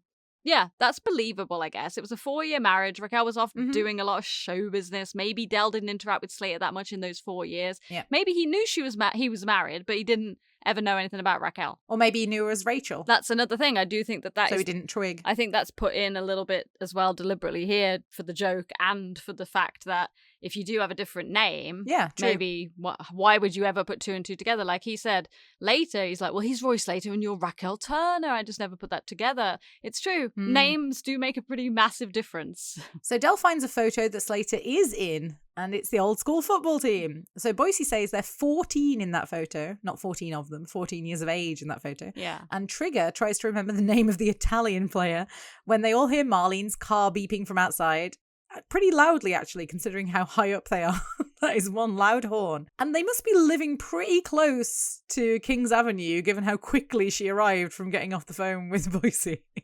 She must literally be right round the corner. I always imagined she was on a car phone in that conversation. I don't know about you. I didn't. Yeah. I always thought that she was at home with Raquel. I don't know. Yeah. I mean, people point out that car horn thing all the time in mistakes. They're like, oh, there's no way. Oh, really? There's no way that they would have heard the horn that loudly in the flat from outside. Yeah. Yeah, it's so loud. It doesn't matter. But yeah, I was going to say, if they do live that close to the Kings Avenue, I'd imagine the house prices would come right down on a posh road if the council estate was so close by. How long does it say that Rodney takes to walk home from Kings Avenue in The Uppy Love? Doesn't it say he walked home? Oh, it's quite a while because he gets absolutely soaked. Because he doesn't mention that he was at the Kings Avenue, so yeah. I always imagine that it's not that far away, but yeah, my thought on this was that Raquel is already on the way back with Marlene and she's calling him from the car. Yeah, I didn't think that. Let us know in the comments what you think. Does anybody ever think about this stuff other than us? I know. We're a bit weird, maybe. I don't know. Maybe people do think about this stuff. Trigger and Denzel both ask or tell Boise that they are having a lift home. I know, I love that. And they go to leave with him. And they all shake Slater's hand before they go. And actually, I think it's such a shame that Slater wasn't genuine because he could have had all these old friends back. They'd all forgiven him and he blew it. So I think... yeah, it's just a shame that Slater was doing all this just to con Dell. Yeah. So Dell offers to get a copy of the photo for Slater, and he talks about the people in it. Those were the days when we had Denzel in goal, we had Monkey Harris at left back, we had camaraderie. Was that the Italian boy? Yes.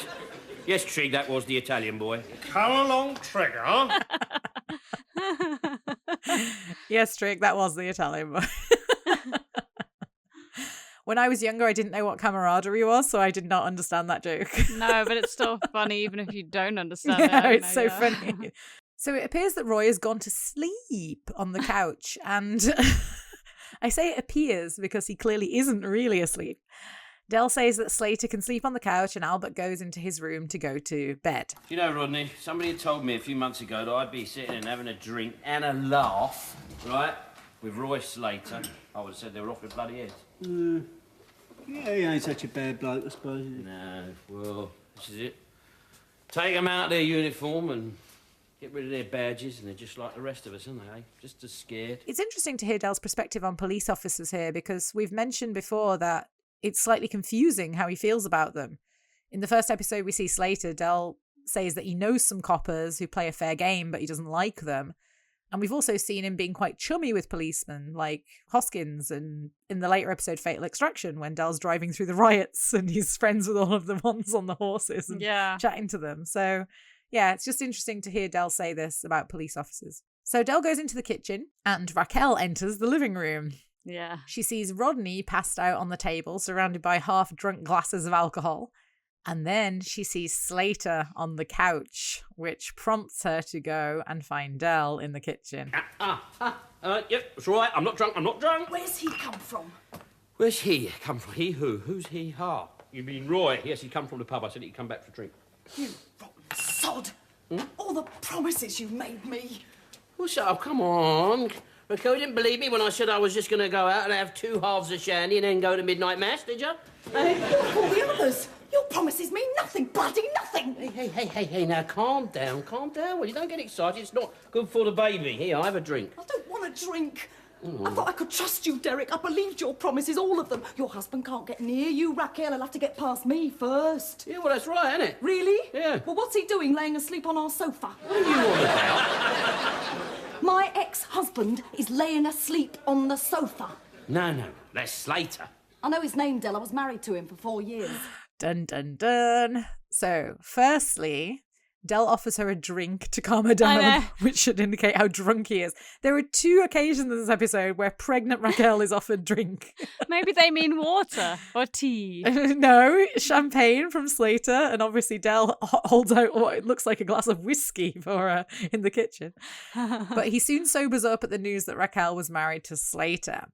This is a great plot twist. Yeah. Especially knowing that John Sullivan didn't plan this. It just sort of fits into place so well. Like, it's believable that they were married. I don't know why, it just is. Yeah. And I don't think anybody saw it coming at the time this episode was released. Maybe people can let us know in the comments, because I obviously saw this episode before I saw the other Roy Slater ones. But yeah, it would be interesting to know what the reaction of sort of the longtime fans were when this episode aired. Yeah, I can't say anyone could have seen it coming since Sullivan didn't plan it himself. Yeah. I know what you mean, like in the episode, but no, I really can't. There's absolutely nothing in this episode that hints that this is going to happen. No. So I think it's a really, really good plot twist. So Del is understandably shocked, and he keeps repeating, "But that's Slater." This must have been quite a blow to Del, that his worst enemy in the world was married to the woman that he loves. I can't even fathom how hard that must have been for him to hear. There's a funny line here where Del says, "Are you sure you was married to him?" Of course I'm bloody sure. That reminds me a little bit of, don't you say nothing to her about it? Why don't she know? There's quite a few "are you sures?" And we get another line like that in the next bit where he goes and speaks to Rodney. Yeah, there's several "are you sures" throughout the whole of Only Fools and Horses that are always really funny, obvious things that of course you're sure, but I can't put my finger on them right now, but yeah. They do like doing that. Yeah. So Raquel says that every time she talked about her marriage, Del said, "Let's change the subject." But we actually haven't seen that in any of the previous episodes, so we have to kind of take her word for it. Yeah. But when she said that her husband was a policeman, Del didn't tell her to change the subject. He just started covering up the boxes in the bedroom. So I don't know. I mean, Del doesn't seem to be against talking about it. And other times, I mean, he even brings up her husband himself when he says, "I was thinking more about your husband." That's what I was about to say. Yeah, he brings it up in stage, right? Yeah. And she just says, "Yeah, they're tracing his whereabouts." So, yeah. But that, I mean, I guess we can believe that maybe we're talking more about more deep, intimate conversations about her past, not just mentions of him. So, yeah, maybe Del never wanted to hear any details is probably really what she means. Yeah. I don't know if I'd kind of want to know the name of your ex-husband just to see if I know him? Because Del knows everybody. Yeah. And obviously Del really does know everybody. He knows Raquel's ex-husband. But that's why she she says that line, isn't it? Because, yeah, we would think Del would want to know. So we have to believe he's just so doesn't want to hear anything about other people that have been with the woman he loves. So, because he's sensitive about that. You know how jealous he gets. Well, I was going to say just a thought I had about the jealousy thing. Like Raquel's looking through that book of Del's old women and she doesn't get stupidly jealous then when she's looking through that. Sorry, that was a note after the fact. So Del decides that he needs to get rid of Slater and asks Raquel to stay in the kitchen. For some reason, his first instinct when he goes back in the living room is to wake up Rodney and tell him that Slater was married to Raquel quite loudly while Slater's sitting right there. I mean, it would seem to me that he would have, I don't know, not done it that way, but anyway. I actually love Rodney's reaction to this because this is exactly how a drunk person would react if you told them something like this. Yes. The way that his facial expression sort of changes and starts laughing. Yeah. And then we get another funny line, as I said, like the one in the kitchen. Does Slater know? Of course he does. He was at the bloody wedding, wasn't he? No, I mean, does he know about you and Raquel? Well, no, I don't know. I don't think so. Not as far as... I've got to get him out of here. I've got to get him out. So Del wakes up Slater, and before he tries to kick him out, he does a little bit of fishing. Tell me something, Roy. You didn't come back here to Peckham just to organise the school reunion, did you? Well, not just that. No, I got a letter from my wife's solicitors saying she wanted a divorce. So I've come back to sort out a few things with her. Gonna phone her brief, see if I can make a meet with her. So you don't actually know where she's living then?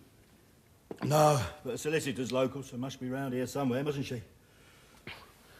Well, yeah. If you look at this scene in hindsight, you can see how much Slater is enjoying winding up Del and Rodney in this moment. I think he already knows that Raquel is in the kitchen, because I said I think he was faking being asleep, and he's just trying to figure out a way to act surprised and get to the reveal that she lives with them. Also, you know, thinking back, there was another hint that Slater would have already known about Raquel and Del because he knew about Rodney getting married and he knew about Boise having a kid. So why wouldn't he know that Del has a baby on the way with the woman that he's seeing? Yeah. It was a weird thing for him to not point out when he was going, and Boise, you have a baby. Rodney, you got married. Like, it's just a bit like, it's almost like he was playing with them even in that point, you know? It's just, yeah, again, very clever writing. I never thought of that. Yeah. And Slater suddenly spots a photo of Raquel, a photo that would have been in his eyesight all night. So he clearly saved it for this moment. And he asks what a picture of his wife is doing in their flat. And of course, Rodney and Del act like they have no idea, which is pretty funny. But then Albert comes out of the bedroom and asks if Raquel is in yet. Raquel? You mean she lives here? Yes, I live here. Hello, Roy. Rachel? Who's Rachel? So this gag about who's Rachel is genius writing, because this scene, as I mentioned, you know, when I was talking about why it's ranked number 9 for me, it could have become so bogged down with too much emotion without this like repeated joke throughout. And honestly, it's even funnier because of what they did to Buster Merrifield's hair. I know. It's all sticking up at the back. And the fact that he keeps like looking around as if somebody's in the flat and he's just like, he looks dazed from sleep and he's just like, who's it? It's so funny. It's just brilliant that that's in the scene. So Slater feigns confusion before pretending to realise that she is with one of the trotters. And then he asks, Well, which one? and again acts surprised that it's Del. But of course it's Del. It would make the most sense because she was married to Roy and they're the same age. Of course it's Del, and he knows that anyway. Yeah. So Slater notices that Raquel is pregnant. And again, I'm assuming he already knew this. And that's when Albert is able to get on board with what is going on. Guess, look here, Slater, you and Raquel broke up over 8 years ago. She's a free woman now. Not according to this letter from Rachel's solicitors, I'm not. According to this, I'm still her husband and she's still my wife. He's Raquel's husband? Now stay out of it, Unc. You know me, son. I'm saying nothing. Where do you think she's been for the past 8 years? In a convent? Excellent physical acting there as well from Buster Merrifield. So Slater continues with digs at Raquel and Del, and honestly, I'm not really sure what Slater was hoping to achieve by doing this, because he should know that he couldn't take Del in a fight. he'd know that Del would kick his ass. So really, why was he poking the bear so much in this situation? He already knew all this, before he came to the flat, so... This woman, my lawful wedded wife, has been fertilised by a trotter. You had the whole world to choose from, Rachel. You could have had Pol Pot or a Siberian pimp with gingivitis and a wart on his nose. But oh no, not you. You decided to go down market, didn't you? Down market, that's it, pal. You're out of this bloody house. Go on, get out. Derek, just calm down. Well, I think the restraint that Del shows here is quite remarkable because out of everyone that he's ever known, I'd imagine there's no one he would rather kick the ass of than Roy Slater. And honestly, this is giving him a justifiable opportunity to do it.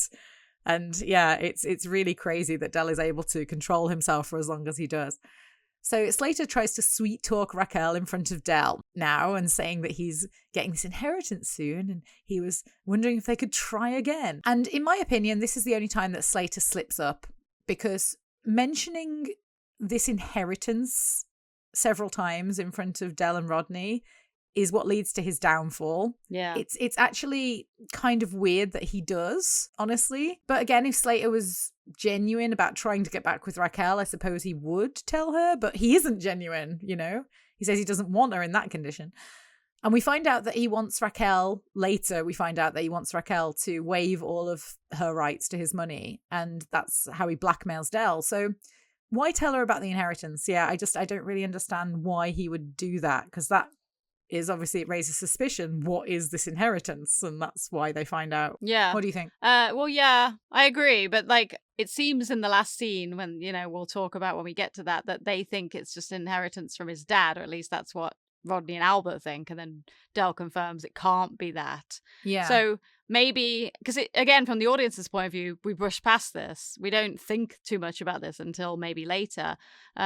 He shouldn't have mentioned it because it does give them a thread to follow, which ultimately leads to his downfall. But maybe he... Yeah. But a bigger question is, does he actually want Raquel back here? Or is he just doing this to upset Del?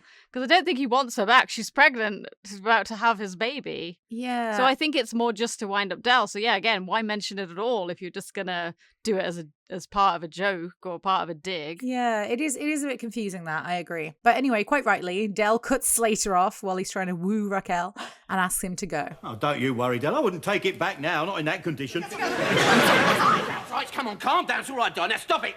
Stop it, Slater. You're getting her excited. Yeah, and I always could, couldn't I, Del? Right, that's it. You better shut up, Roy, or I swear I'll set him on you. Calm down, Derek, please. I think this is the most angry we have ever seen Del. Yeah. And Raquel. Correct me if I'm wrong. And Raquel, yeah, and all of them, actually. This is the only time. I mean, I know we had the fight with Tommy McKay, but this is like another level because obviously Raquel is involved and Slater is involved. And I love that Albert is the one tasked with holding back Roy Slater. Well, yeah. He's a man twice his height. Well, that's what I was going to say, actually, a minute ago, was that, yeah, so people have pointed out that he's not holding him back because he reaches for him and he doesn't actually grab him. And that goes to show what you said, that Roy would know he couldn't actually take Del in a fight. He didn't want to fight. He wasn't actually going to. Yeah. He knew that the others would hold Del back. That's my theory. Yeah, that's true. That's true. Quite right. Yeah, it's like Slater was more like getting ready for Del to come at him, but he wasn't going to charge Del himself. Yeah, that's very true. Yeah, and he's playing the part, but he's not actually, he didn't expect them to actually come to blows because his plan goes a lot deeper than that. Yeah. And you might need to help me this in the script because I have never, and still don't to this day, understand what Raquel says when she goes, "You're just going to say." I didn't. Like, what is she saying? I never knew either. So, yeah, it does say in the script, "Get me out of here before I tear his eyes out." Oh, okay. And then, if you listen to that again, you can hear it. But I've just never known it. I've never known either. I've always I've always wondered. So she says, "Get me out of here before I tear his eyes out." That's what it is, but it's so quick. Yeah. Right, yeah, because I have never for the life of me understood that. That's great that you told me that. A 30-odd year mystery solved. Anyway, after this confrontation, Del ushers Raquel to the bedroom. And he comes back into the living room. And honestly, I am surprised that it didn't just kick off again the second that she was out of the room. The tension in this whole scene is fantastic and is wonderfully broken by the final line of the scene from Albert. Who's Rachel? I I know. I feel so bad. It's so funny that Roy, Del and Rodney tell Albert to shut up in this moment. Yeah. It's just, it's great. It's a very memorable scene and, wonderfully acted. Any notes on this scene, dude? Yeah, and I guess this scene is really long, so now I'm going to be going back to stuff from the very start, which is funny. But a quote about this scene, I guess, from John Sullivan, from John Sullivan from the lovely Jubbly book, says, "This episode shows the softer side of the Nag's Head lads. They're all quite tough on the outside, but it's not long before they're all back at Dell's having a drink with Slater. Yeah. He's out of uniform now, and he's almost earned his spurs by doing time in prison. So, that's another factor that we didn't really mention in the last scene, is that, a lot of them have gone away, right? And sometimes it's been for legit reasons. Like, we know that they've been stitched up, but sometimes they've gone away for other reasons. And it might be considered, earning your spurs, like Sullivan says here. By going to prison and doing your time, maybe that almost does let you off some of the stuff. You're right. I mean, Del refers to going to court as being trendy as well in an earlier episode. And most of Del's friends are petty criminals. Del's a petty criminal as well. Yeah, I just think that in their circle, knowing that Slater actually did go to prison and do time for his crime might be another reason they were able a little bit more to forgive him. But so he does mention that. That's from Sullivan. Let's see. I put Raquel and Marlene hanging out is nice. I wish we could have seen a clip. Yeah, that would have been quite funny. Yes. You can come to my coffee mornings now. Well, that always pops into my head as a quote, because there's another time that they're hanging out in the pub in He Ain't Heavy As My Uncle, and there's no reason to think that Raquel and Marlene wouldn't get along completely well. But that quote from Mother Nature's Son makes it sound like Marlene finally thinks Raquel's rich enough to hang out with her. But I guess that could be the coffee mornings could just be for the rich ladies that live on King's Avenue, so that's quite possible. Yeah. So I put here, this scene is the only time Rodney mentions Cassandra in this whole episode. I know they say marriage and wife and everything in the last scene, but it's the only time she's mentioned. So again, by this point, we haven't seen her since the chance of a lunchtime. Rodney's back at the flat. He's back working at Trotter's Independent Traders. So when you were watching this for the first time, did you really think there's no more Cassandra? Yeah, I did think that. They all mention their partners here. It's nice. Albert mentions Ada. This is the first time, again, that we've heard Corin in this whole, ever since, I think, since Danger UXD, I think. And this confirms that they're apart now, because in Danger UXD, he says that they're trying again and they were going to celebrate the anniversary. Yeah, that's right. In this, he says, Corin was always going on about it until she left me. Or even after she left me, I refused to change. Is that what the quote? Yeah. No, it's not. That's not in this episode, but yes, that is in a later episode. But she's left, So, there's a similar scene to this in Fatal Extraction when they all talk about their wives being like pains in the butt, right? So, that goes forward to that. Trigger doesn't mention a name of a partner, but he does say, they wonder why their marriages break up. So we don't think Trigger's ever been... Must be the lady you took on the date. Yeah. In Dates. That's the only time that we ever really see Trigger with a woman. We hear of him talk about relationships, don't we? So how about spending the weekend there? Yeah. But we don't get a name out of him, but they all go around the group and say their wives' names, which is nice. Yeah. And I put here the football team stuff was probably all inspired by the fact that the whole episode was inspired by a football reunion. So they thought of throw all this football stuff in because it was probably quite easy to write lines surrounding football stuff. So just while I'm on that subject, I'll say Del mentions Paul Gascoigne and Bamba Gascoigne. I think, Paul Gascoigne doesn't need too much explaining because I think even you know who he is. Yeah, because even I was about to say that, even I've heard of Paul Gascoigne, so he must be pretty famous as a footballer because I don't know any. I couldn't name 5 famous footballers right now. I'd need to think about it. Yeah, but I know that you know who he was. And then, so Bamba Gascoigne was an English TV presenter and author, probably most commonly known for presenting University Challenge between 1962 and 1987. So not a footballer. So that's just a dig at Boise. So this one might take a minute to go through, but there are a bunch of theories online, I guess, that this is another Provo moment from the Losing Streak episode. That apparently Roger Lloyd Pack's lips don't match what he says when he says, This that Italian pride. Good player. What was his name? And I looked in the script, and that's exactly what the line is, and that was the line on our recording. So it is a dubbed line. It doesn't match what he says, right? Because the theory is that he says there's that Italian prat. However, like that to me doesn't make a whole lot of sense because we use the word prat a lot in the show. It's not a line that they cut out. It certainly doesn't have connotations like provo. I would assume it was an Italian slur that was used. But that's not, so it's not what's in the script. So unless on that day Roger Lloyd Pack said something that wasn't in the script and it wasn't Pratt, I can't see why that's dubbed out. But it is dubbed out, isn't it? Because our recording is messed up. Yeah.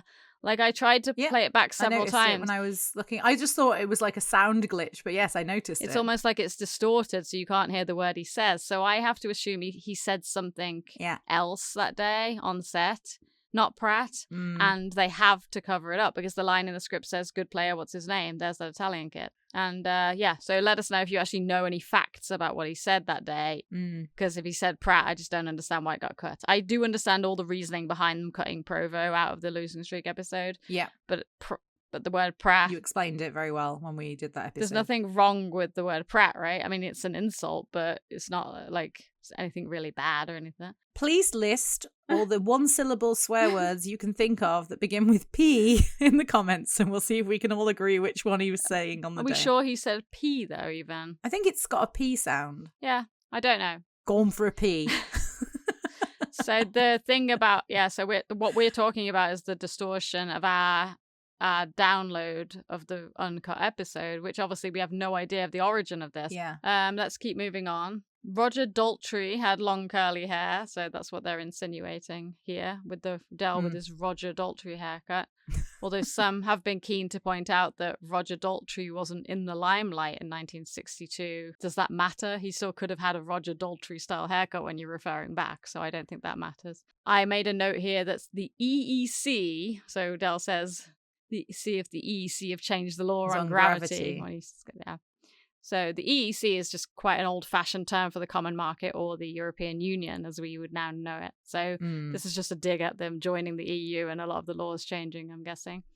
And then the other stuff about Raquel's marriage I already said, and I just said at the end, poor Albert, the way that he goes, like, I can't do it visually, but he like ducks when they all yell at him. Yeah, when they all say, shut up, Albert. Yeah, he looks like he's defending himself with his crazy hair. Yeah. And that was it for that scene for my notes. It's now later on in the flat, but the same night, and Rodney is asleep on the couch. Del comes into the living room and switches on the light, waking Rodney up, and we find out that Del has given Rodney's bed to Slater, and he says that he had no choice, saying that his bed and breakfast place would have been locked up, just like the Villa Bella. Rodney doesn't understand the situation and is annoyed at the thought of Slater being in his bed, so he goes back to sleep. Oh, no, Rodney, don't go to sleep. Don't go to sleep, I want to talk. I don't know why this is one of those moments we always quote. There's just something so funny about him pulling on Rodney's sock. I don't know. It's always been something I found so funny. I think it's because it's like two children, like, together. Yeah. Like, but it's so sweet because Del is feeling so vulnerable at this point that the only one that he wants to talk to is Rodney. Even though Rodney's asleep, he has to wake him up because he's the only one that he can feel better talking to. And pulling on his sock is definitely a very kid thing to do. So, yeah, I think that reflects their brotherly bond. That's probably why, I think me, you, and Fran would all say this is something that we used to quote a lot when we were younger. This, don't go to sleep. Especially when we'd all have slumber parties in the living room. Yeah. So Del lays out the predicament that he is in so Rodney can understand. I mean, if people find out that Slater was married to Raquel, that's going to be the end of me and Trotter's independent traders. Liz, no one's ever going to trust me again. I don't want to trust you. Why? What do you mean, why? How do you think my business associates and clients would feel knowing that I was going queso with the ex-wife of an ex-copper? And not any copper, but Slater, the slag. Most loathed and hated person in the parish. What do you think about this dude? Do you think that Del's concerns are right? Like, would people really stop doing business with Del because he's dating a woman that was in a relationship with Slater like 8 years ago and hasn't seen him since? Yeah, I don't know, but I think, yes, it's perfectly plausible because of the way that, I mean, John Sullivan must have known this way more than we did about the way that traders saw each other in the, the dynamic between them and stuff. So, let's just trust that John Sullivan knew this is realistic. But Right. yeah, I guess I didn't really get this one as a kid because I didn't think it really would matter that much, because it's like everybody knows that Del hates Slater and always has. And yes, like Raquel is now his partner, but yeah, why is that a bad reflection on Del? But the way that he describes it here, he's going queso with an ex-wife of an ex-copper, it does probably make him look bad in the eyes of others, I guess. Like, why wouldn't it? They're in a trade that dislikes the police, but this is the worst policeman that's ever been in the parish. So you think it's more like that they would think that working with Del would put them under threat? Yeah, so they might not buy from him. Yeah, because Del is under threat because he's going queso with Slater's ex-wife. Yeah, or current wife, but yeah. Okay, yeah, that makes more sense. I was always a bit sort of like about that reasoning. So you can see that Del is personally trying to deal with this revelation as well, because like, and there's probably a bit of projection actually of what he's feeling, because he can't even say that Raquel and Slater have slept together. I think that he wouldn't do business with someone in his predicament. So maybe that's why he thinks this way. That's the thing. Yeah. It's definitely a huge pride thing with Del as well. It's like it's embarrassment as well. But there's a little bit of extra dialogue here that wasn't included in the final cut from the script. That's a little bit more, fleshes it out a tiny bit more. After Del can't say slept and Rodney says slept, Del then says, I'd be a laughingstock. My image would be ruined. Rodney says, nobody's going to think like that, Del. And then Del would say, oh, yes, they would, Rodney. For someone like Boise, this would be better than winning the pools. And I thought to myself, so I wrote this note, maybe that was left out because the Del and Boise relationship in this episode is so good. Plus, yeah, that's interesting. It's kind of hinted at that Marlene slept around a lot too. So Boise wouldn't really be able to say much. Yeah. And then I put, but it is Slater, so it's not as bad, but we don't know who Marlene slept with in the past. She could have slept with Slater too. Like, it's always hinted at that all the lads remember Marlene, right? So, well, again, Marlene slept with Del, apparently. Oh, yeah, I know. I always choose not to believe that. But I know you do. Yes, I think I put that in just so that we could see that, yeah, there is a bit more in there, but also than just the note about Boise was taken out. Because we don't consider that, do we? That, like, the other guys in the circle, like the people that knew Slater really well and that know Raquel, we don't consider that they never find out that Raquel used to be married to Slater. So no, that's true. None of his friends know. It's not like he just keeps it in a quiet personal circle. He never tells anyone else outside the circle. So Albert comes into the living room and he has the exact same thought as Del, that no one would want to touch him because of his relationship with Raquel. People would be saying things behind my back, horrible things like Slater's reject, things like that. Have you spoken with Raquel yet? No, of course I haven't. It's not the poor mare's fault, is it, eh? I've got to try and protect her from the gossip. So on the one hand, this is really lovely that Del doesn't, like, turn on Raquel and he doesn't seem to blame her at all, because I think a lot of men in his position probably would blame the woman, sort of in this era anyway, because as we've pointed out a few times, like, the culture sort of around men having past relationships and women having past relationships is very different. But I do wonder if it would be different if Raquel wasn't pregnant with Del's child. Yeah. Like, do you think he would have stayed with her after this came out if there was no pregnancy? Yeah, I don't know. I mean, we know that Del loves Raquel. So I think so. Yeah. I don't see Del turning on her, but the only time we ever see Del turn on Raquel and go cold on her really is in dates, right? Yeah. And yeah, I guess I could see that reaction from him in reality because, yeah, men are very sensitive about things like this, in my experience. I mean, if it actually, like, was in the pub in the same way that it was in dates, and Boise was like, Raquel was married to Slater. Yeah. And then everyone looked around just like he does, this is the Raquel you've been telling us all about. Like, if it was that kind of situation, would Del forgive her? Or would Del stay with her? I mean, it really isn't her fault at all. But do you think Del would stay with her if everybody found out in that kind of humiliating way? Yeah, I think he probably would stay with her because, yeah, like when we think about dates, it's very hard for him to walk away from her because he's already attached. And True. There's never been a time up to this point where Del has walked away from Raquel. So, yeah, I'd say even if she wasn't pregnant, I can't see him breaking up with her over this. Yeah, I think he'd probably feel the same way. The baby's just like an extra tie here. I hope that's true. We heard how happy he was at the start of the episode. So Del continues. You know, Well, I'm a proud man, I am. I'm proud. I don't want people to think that I mess with rejects. So it's interesting the way that he's framing Raquel as a reject of Slater's, when I'm fairly certain that it was probably Raquel that broke up with Slater. Well, again, yeah, men writing, probably. Yeah, Slater is Raquel's reject. And of course, the word is also used specifically to highlight the fact that Del is standing next to a bunch of fax machines with the word reject pasted across them. That's all it's about. Yeah, it's perfect. Yeah. So Rodney and Albert tell Del that he shouldn't give Slater the upper hand and be kind to him because Slater may not have realised the hold that he has over Del. And I think their advice is spot on, actually. But unfortunately, as we're about to see, Slater knows exactly what power he has over Del. Mm-hmm. So Del pours himself a glass of water, and at that moment, Slater walks in and takes it away from him. Del takes the advice of Albert and Rodney and tries to warn Slater that he's going to kick him out the bloody flat. And this is when we find out that Slater is aware of the situation. I couldn't sleep either, worrying about you. What the local reaction would be if they were ever to find out the truth. I don't think anyone would ever trust you again if they knew you were living with the wife of an ex-copper. Not just any ex-copper, but Slater, who is universally hated and despised. I think that'd be the end of you. It's interesting to me how closely this speech mirrors the one that Del just made. And I wonder if it's to imply that Slater was actually listening outside the door to what Del said.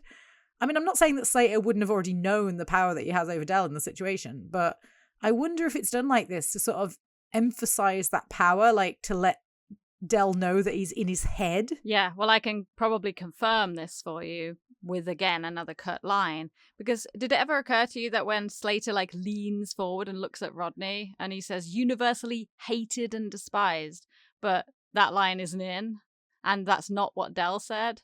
Because Del didn't say universally hated and despised. He said loathed and something else. I can't remember the exact wording, but... Yeah, that's right. Yes. But it's the same. The structure of the sentence is exactly the same. Yeah. Like, and not just any ex-copper, but Slater, it's... But then, so this is the thing that where there's a line cut right after Rodney says, he doesn't know that.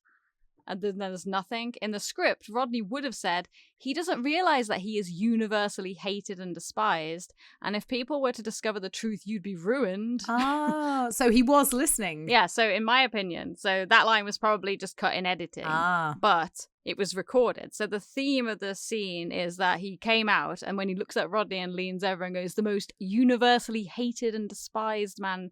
So he's quoting Rodney back to himself. Yeah. And I don't know why that line would have been cut, because I feel like, but it's almost like it's a repeat of what Del said, because like you said, it's the same sentence structure, and he doesn't say Slater, but Slater, the most universally hated and despised. So it's like it was unnecessary, but if you left it in, it would be, there's no doubt that he is winding him up because he heard him say it, right? Yeah, that's what I think. Yeah, I mean, I do think that Slater already knew before overhearing this conversation that he had the power, because Del already let him stay, which would have been an indication. And I think that this was part of his plan all along, right? Because he wanted to let Del know that he had this hold over him to get Raquel to sign the postnuptial agreement. But yeah. So Slater plays with Del here, and he says that he's going to keep his mouth shut, but he hopes that he doesn't have too many drinks down the pub and let it slip out. Beer always goes to my head. No, Champagne's different. I know exactly what I'm saying with champagne. But until my inheritance comes through, I can't afford those sort of luxuries. It's a poser, isn't it, Del? Slater mentions the inheritance again here, which still seems like a really silly thing for him to do, but I guess it's possible at this point that Slater has become really cocky and he kind of feels untouchable. Like maybe that's why he's saying it. He's almost like bragging that there's nothing that they can do and he's got this great life sort of ahead of him. Yeah. So Del picks up a wallet from the table and gives Slater £40 out of it, telling him to have a few bottles on him. I'm not sure how many bottles of champagne you could get for 40 quid. I'm just thinking of the one in The Sky's the Limit that Rodney bought was 70 quid for one bottle. But that's supposed to be their finest. So yeah, I would say yes, 40 quid for a couple of cheap muck bottles, yeah. From the Nag's Head. Yes, they probably only serve cheap mug champagne. Yeah. It doesn't look very... It looks like apple juice in the next scene. It doesn't ever have any bubbles in it or anything. The reason that I think it's cheap as well in that scene is that Slater leaves all the champagne bottles on the table and then they order another one. Oh, no. I've literally got a huge note about this. I know you'd point that out as well because you hate waste. I hate waste, but I don't see why they ordered more because there was already so many. Oh, dude, seriously, we can go into this. Don't worry. We'll go into it. So Slater leaves the room to go back to bed, saying that he doesn't know how long he'll be staying in the flats, but sure, that won't be a problem. What you going to do now, son? He's got you by the bit. Well, like that. I love how Albert always cuts straight to the chase. I know. He's good voice of reason. Because he does have Del like that. So Del says that he's in a state of shock, and he really does look like he is. And he doesn't know how much all of this is going to cost him before it's all over. But that's when Albert realizes that the wallet that Del took the money from is Slater's. But Del thought it was Rodney's. Yeah. So Rodney has a look inside Slater's wallet. It's some sort of contract from Slater's solicitor to Raquel. I, Rachel Slater, née Turner, hereby waive all my legal rights and entitlements to my husband's present and future estates. Now they realise that Slater wants Raquel to sign a post-nuptial agreement, which I just mentioned, meaning that she can't access any of his money once they're divorced. And they realise that this is why Slater came back, to make sure that he gets to keep all of the money from this inheritance he keeps talking about. So Rodney and Albert discuss the inheritance, as you mentioned earlier, and Del is the one who dismisses the idea straight away that it could have been from his dead dad because he hated him even more than they did. And fortunately, Del finds another letter inside of Slater's wallet. Listen to this. Here, listen, dear Mr. Slater, blah, blah, blah, blah, blah, blah. I would take this opportunity to bring to your notice the record-breaking high which exists on today's international diamond market. I would strongly advise your consideration to selling the 10 items you deposited with my firm some years ago. I await your instructions, yours faithfully, blah, blah, blah, blah, blah, blah. And this is from a Bond Street diamond merchant. Okay, I have some questions about this. So Slater was able to hide 10 of the diamonds that he smuggled when he was running the operation with Van Cleef. But I thought that the police already knew exactly how many diamonds Slater was smuggling in, because Hoskins said that they knew about him for a long time, but they couldn't catch him in possession until now. But that implies that they knew how many diamonds were being smuggled into the country for each operation. And I would have thought that laundering the diamonds would have been something they would have suspected would have been done and checked. But on the other hand, Slater was also very smart about the way he did things, so maybe he knew a way around the system. Yeah. And how to sort of deposit the diamonds. I'm just not sure. Like, I just want to know what you thought about that. Well, I mean, they say in To Hell and Back that they've completed the deal a whole load of times, right? I don't know if they say how many. I think 3 times before Del's one, I think. Okay, and that's the Van Cleef deal. But there's also other crimes that Roy could have done over the years. But yeah, when Rodney later says that the police didn't say anything about 10 missing diamonds. Yeah. So how are these diamonds not on the radar is your question, really. Yes. And yeah, the only thing I could say is that maybe there were like ways that they siphoned off some. Maybe they pulled the cat's eye trick. Maybe they did a couple of other things. But somehow Slater managed to siphon off 10 and deposit them. And there would have been a record of that with this official Bond Street merchant. So yeah, it is like probably not realistic that wouldn't have come up in his trial, but at the end of the day, it doesn't matter. But yeah, I would say it's probably true that probably this is not realistic. Yeah. But then you've got to have things in the plot. Like another thing that's not realistic, I don't know about you, but I don't carry my mail around in my wallet. Do you? No, especially not 2 really incriminating letters and then leave my wallet on the table of the one house that I don't want to read the 2 letters. Yeah. So, because I was going to say, and I forgot to say that in the previous scene, it's a very deliberate thing in the script when Roy says, according to this letter from Rachel's solicitor, he pulls out the wallet and he throws it down in anger. So he doesn't think about his wallet. And yeah, obviously at the end of the scene, he's like, oh, I've been looking for that. But yeah, you're right. I mean, if you are going to pull off, like this is just advice for anybody who's planning to pull off a big long con like this, probably I'm listening. Don't put all the letters in your wallet. and carry them around with you everywhere. Okay. I'll put that down on my list when I'm trying to pull off my con. It's just a suggestion. I mean, you can do whatever you want, but if somebody gets their... What about your Apple Wallet? somebody gets hold of your wallet, you're kind of screwed here. I mean, to be honest, if you get hold of someone's phone and you know the passcode, everyone's pretty screwed too, because most people have saved all their banking details, like passwords all over their phone.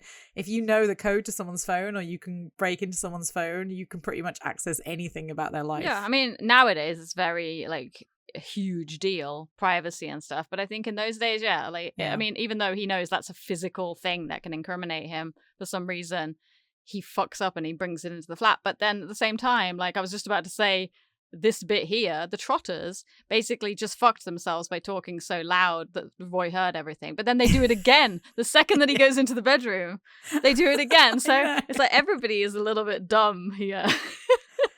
Yeah, that's so true. They didn't learn no lesson. Well, I'll just finish off the scene because I'm about to get to that bit. So Del and Rodney and Albert are very excited about this letter, and Del puts it back into the wallet. We're going to hide this. We mustn't rush things, Rodney, till we can work out how best to handle this, all right? You found it, Del. I've been looking everywhere for that. That breakfast in bed you mentioned, about 9:30, all right? A couple of boiled eggs would be nice. Cushy, Roy. So this scene actually ends on quite a low note, because I think that, like, we, the audience, are feeling that they've just blown their chance to get one over on Roy. And I think that's intentional, because the next scene would not be so satisfying if we didn't believe that the Trotters could lose in this instance. Yeah. So I think it's a really clever way to sort of misdirect us at this point. Any notes on that scene, dude? There's a couple more cut lines here, and one of them I think you would have really enjoyed because it was a Rodney sarcasm line, so I put it in. Right after Del reads the letter about the 10 items, Albert says, "What are those 10 items?" And Rodney says, "Well, they're hot cross buns, aren't they? What do you think they are? They're diamonds." So that got cut out. And then at the very end of the scene, actually, there is another line, and I think that the Kushti Roy is a really good ending to this scene.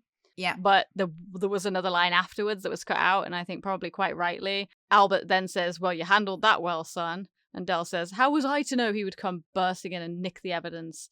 I'm going to get dressed and take a drive." And Rodney says, "You going to go to the police?" And Del says, "No, the all-night deli, we're out of eggs." Right.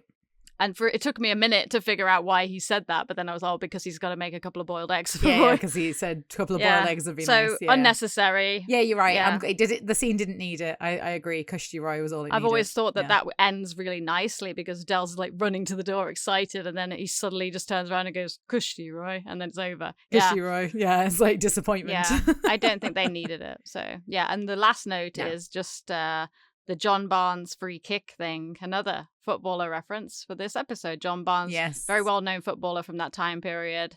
And I noticed that perhaps mentioning all of these footballers in this episode is an homage to the fact that the football reunion is what inspired the episode. And that was it. Yeah, it's the one part of the episode I can't get on board with because I have no idea about any football references. I know, but you knew who Gaza was. But would you recognize a picture of him? Probably not. No. So now we go to the final scene and we're back in the Nag's Head, but this time we're in the main bar. And this scene begins with Slater standing at the bar giving out a very loud burp, with Mike looking pretty disgusted. I always find really loud burps quite gross too. So Raquel walks in and Slater immediately calls her Rachel before he proceeds to walk her to a table. So he's already going back on what he promised. And Slater orders another bottle of champagne, implying that he's already drank one to himself. And the glasses in the champagne bottle, I said in this scene, are insane. And I'm sure you have something to say about it, so we can talk about it at the end if you want. I wrote that down. So Raquel is carrying a Tesco bag. I remember those old Tesco bags. She sits down at a table because Slater insists. She insists. And then she hears that Del is paying for the champagne that Slater orders. And Slater goes back over to the bar to talk to Mike and collect the second bottle of champagne. She seems a nice girl. Yeah, Raquel. Yeah, she's lovely. She's been married before, you know. Oh, yeah? Yeah. Right git, I heard. Really? Still, her luck changed when she met Del. He's had his faults, but His heart's in the right place. Hey, don't you tell him I told you that, will you? It's really nice hearing Mike sticking up for Del, because I'm always a bit unsure how Mike feels about Del. Like, we've spoken about this a few times, and I think it's really great to hear that Mike was able to get an insult in there as well that Slater wasn't allowed to react to. I love his face when he goes, really? Yeah. I know. I do love that, yeah. So Slater goes back over to Raquel and she asks when he's leaving, and he says that he's thinking of buying a house in their area. So I'm assuming that Raquel knew what was going on at this point and that her past relationship with Slater has put Del in a very difficult position. But honestly, what could you do in this situation, really? Like, how could she help? Like, I'd imagine she would feel pretty bad, even though she's done nothing wrong. Yeah, I mean, they don't address this very much. I mean, she's very emotional when she discovers Roy's there, but they don't address how traumatic this whole thing really must be for her to have him around and trying to stay in the flat and stuff. It's horrible for her. Yeah, and obviously, you know, seeing that Roy is walking all over Del because of the situation, she'd just feel horrible, and again, couldn't do anything. So Del and Rodney enter the pub and Slater offers to get them a drink. So what is that? 2 glasses or another bottle? I think it's another bottle. I think it's another bowl. It's another bottle. So that's a third bottle. Raquel's got a glass of champagne in front of her, and so is Roy at the table, but they don't drink either of them. And then I think another 2 glasses come over for Del and Rodney. So, yeah. And then there's another bottle ordered at the end. It's insane. You're right. I mean, how much money was spent on champagne in this one I know, episode? no one drinks I don't even fucking drink it. Most of it, it's just there. So, yeah. So I literally wrote loads about this champagne. It's ridiculous. What do you want to say about that, Duke? Because I know you want to say something. Nothing. I just said what I said in the last scene is that they order a new bottle at the end when they're celebrating, but they didn't need to because there was already like 4 bottles on the table. It's ridiculous. It doesn't matter. Yeah, it's just it's so funny. Listen, why don't you go and sit in the van, because I'm going to try and sort this thing out with Slater. It might not be very nice. You're not going to hit him over the head with a chair, are you? No, of course not. Oh, well, I'll go and sit in the van then. It's lovely seeing Raquel have this sense of humour about the situation. Yeah. I'm sure she really would love to see Slater hit over the head with a chair by Del. So Raquel leaves and Del goes over to the bar and asks Slater if he's enjoying the champagne. And Slater winds him up a bit more about how Raquel was always difficult to wake up in the morning. Oh. So Slater says that he's thinking of hiring a car, implying that Del will be the one paying for it. And that's when Del and Slater go and sit at the table with Rodney. So Del begins asking Slater if he already knew that Raquel was living with him. And of course, Slater admits that he did know, and he concocted the reunion in order to access Del's flat. Honestly, this alone would piss me off so much. Like, I'm not sure I'd be able to control my anger. It's really the restraint of Del's character, because we know how easily Del loses his temper. And yeah, it's pretty amazing, really. I guess having Rodney there really helps, and knowing that they have this like great plan between them. Yeah. So Slater then asks Del to go and get the champagne from the bar because he forgot. He's so sorry. He's not perfect. And this leads to the beginning of Slater's downfall. You got a habit of leaving things lying around, don't you, Slater? Yeah, like the other night when you left your wallet lying around. I couldn't help but have a little peek inside. Yeah, I saw that contract that you wanted Raquel to sign. Slater says that he's just protecting his interests, and then Rodney mentions that they also found the letter from the Bond Street diamond merchant, and Del asks Slater what would happen if they took that letter to the old Bill. Sweet F.A., Derek. You've overlooked something. You may have read my personal paperwork, but that ain't proof. I've still got Exhibit A tucked up safe and sound in my pocket. Now get out of that one, Perry. Any ideas about the reference of Perry, dude? Yeah, I prepared myself this time so that we don't have another Andy Pandy problem. Woohoo! Perry Mason was a US legal drama that apparently aired between 1957 and 1966. I'd never heard of it, but that is what he's referring to here, where he says, "Get out of that one, Perry." That is a dated reference for the 90s. And Perry was an attorney, I guess, in the show that could get anybody out of anything, is my theory. Right. But yeah, so there you go. I found that one out. Ah, that's great, dude. I mean, even knowing what comes next, considering that Slater is like living with Del and Rodney, it's a bit ridiculous that he brags about this because he has to go to sleep at some point, which is exactly what Del tells him happened, because he says that he took the paperwork out of Roy's wallet while he was asleep and photocopied it using the fax machine. And this goes back to what I said at the beginning of the episode, that what Del is selling becomes so important to the plot in this episode. And I love the way all this is built up with the tension and the reveals with Del and Rodney working as a team. It's just, it's brilliant. So Slater is dismissive about the fact that they have a copy of the letter. And Rodney says that they have several because they wouldn't want to misplace something like that. Be a crime, wouldn't it? You said it, bruv. Slater says that he's already stood trial for those diamonds, so he can't get in trouble for it again. And I'm actually quite impressed that Del and Rodney were prepared for this excuse. Yeah, I know. Well, Rodney thought of that, so we went down to the local newspaper offices and we read the reports on the trial, right? You know, they had every little detail there. They even had a photo of you in the football team. Do you remember at school? Spot the Git competition it was. Now, according to the reports, you were tried for illegally importing 78 diamonds into the country. But he didn't say nothing about 10 missing diamonds. Police don't know nothing about them. Yet. No, they don't know nothing about them. Yet.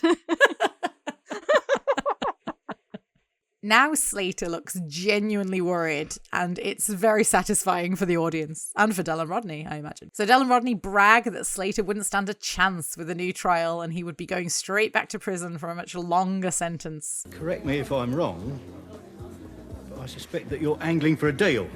Quite right. Slater offers them a percentage of the money that he is going to get from the diamonds once he sells them. And to Rodney's surprise, Del turns it down. All I want from you is a promise that you will give Raquel a divorce. Then you will leave her alone forever. You'll get out of this area and never come back.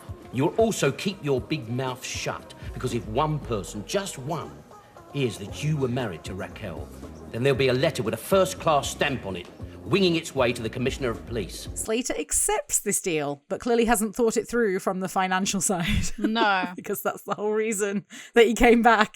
So it's really dumb that he just goes, okay. So Del orders another bottle of champagne. Yeah. And asks for 2 glasses while simultaneously giving the V sign to Slater. You never really see the V sign being used these days, but it always reminds me of the Carry On films, especially the black fingernail from Don't Lose Your Head. I was just going to say, don't you think that's because you're in the wrong country for it? Because in this country, they don't use that as a swear, and people do it all the time for the V, like as in victory. They always just put their 2 fingers up.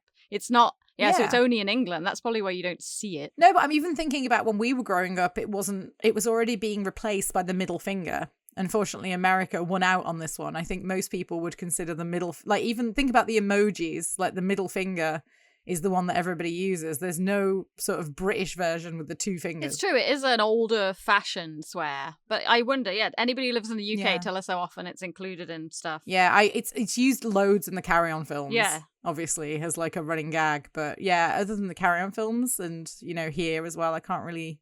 Yeah, I can't really think of many other. Maybe because it's so similar to the peace, sign if you just turn your hand the other way. That's the thing, because I've I pointed this out to a lot of people when I moved here. Loads of people do the peace sign in pictures, but they turn their hands around so that I have lots of photos of people doing the V signs, basically, flicking the V. The swear. And I told them that, and they just, well, no, I don't think so. And I'm like, no, and also another thought is that in Buffy the Vampire Slayer, they have Spike do it, even though he's not he's an American actor playing a British person. Yes. But they actually include it in the opening credits to the show because it's so non-offensive to an American that in his little bit where they play his character on the opening credits of the show, they have him flick the V's. Yeah. So it's not in any way swearing here, but I think it's pretty funny because in the UK it's as bad as giving the finger. They would never include that on a primetime TV show opening credit. Well, that's what I mean. I wonder if it really is as bad as giving the finger now, if it's been completely phased out. Maybe people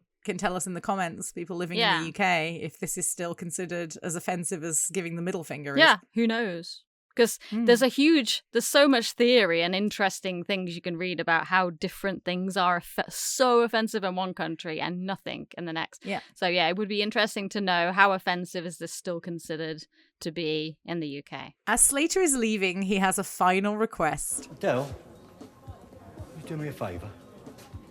When the baby's born, if it's a boy, would you name it after me? I wouldn't have thought so.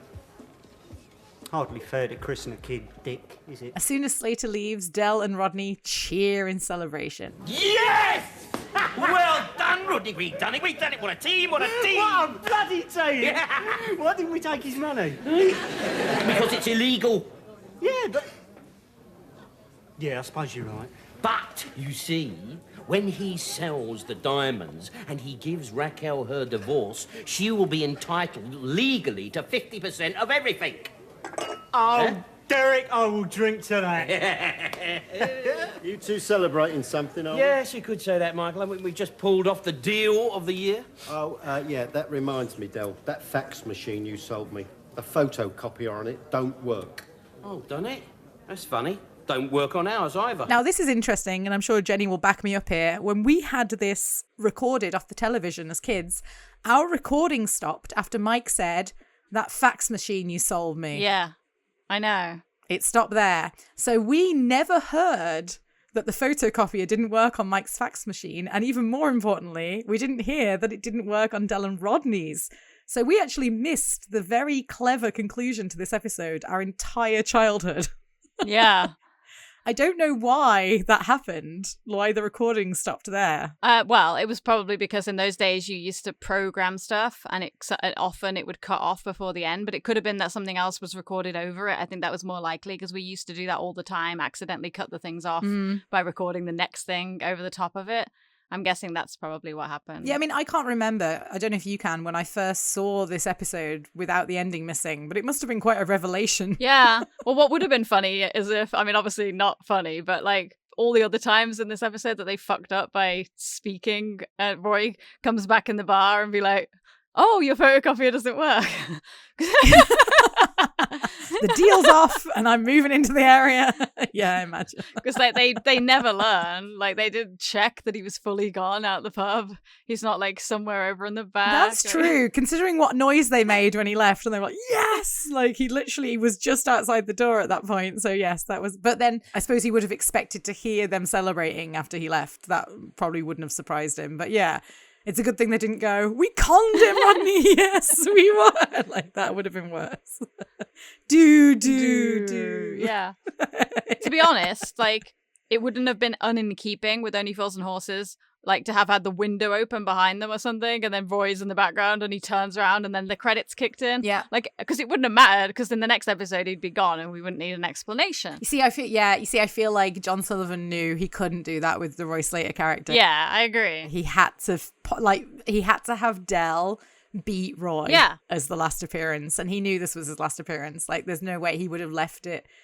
You know, because I think obviously the first episode, May the Force Be With You, he beats Roy just at the end, and we never saw the aftermath. Into Hull and Back, he does beat Roy, but it's not like directly him, like the police catch Roy, and it's not really thanks to Del that happens. Obviously they get the 15,000, but the less said about that, the better. But that's more of a win on Boise than it is on, I suppose he took the 2 diamonds off of him.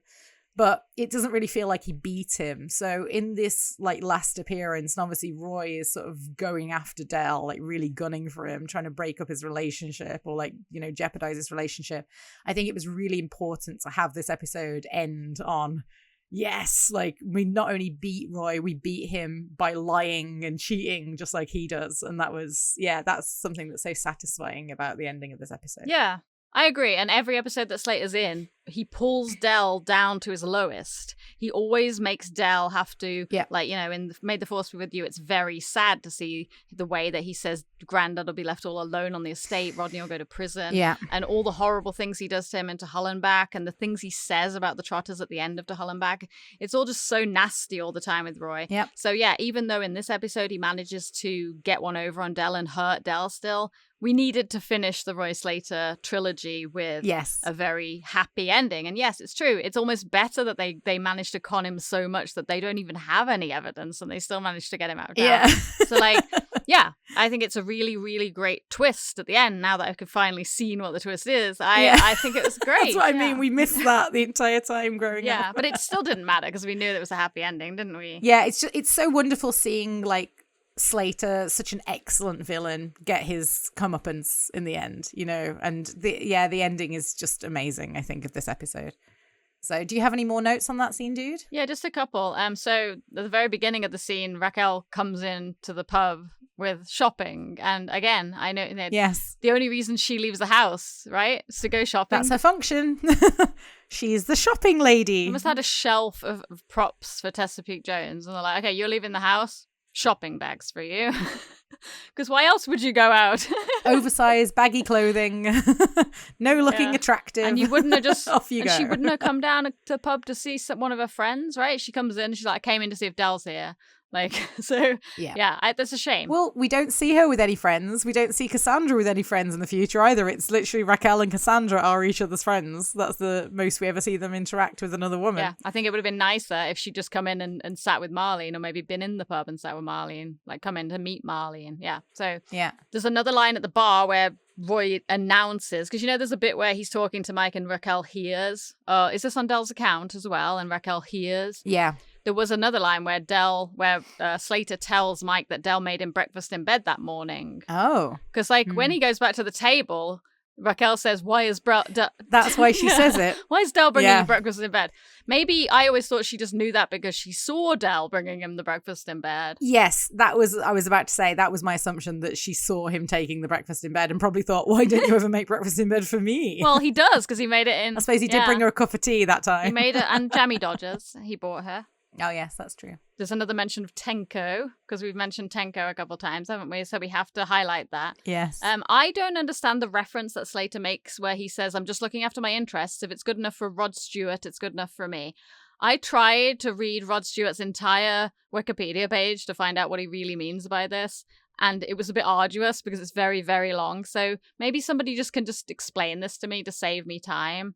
Why does he say if it's good enough for Rod Stewart, it's good enough for me? I mean, presumably Rod Stewart had some sort of post-nuptial or pre-nuptial agreement with one of his wives. Yeah. Because he wouldn't have said it otherwise, right? But you couldn't find anything I couldn't find anything that made sense, that reference for that timeline. Right. But Rod Stewart's obviously got a lot of money, so maybe he had a similar thing that was well known at that time. Yeah, I mean, it's probably right under my nose, but I read so much that I didn't want to read Rod Stewart's entire page. No. So somebody can just tell me what he meant by that, because the audience laughs quite a lot at that line, and I don't understand it.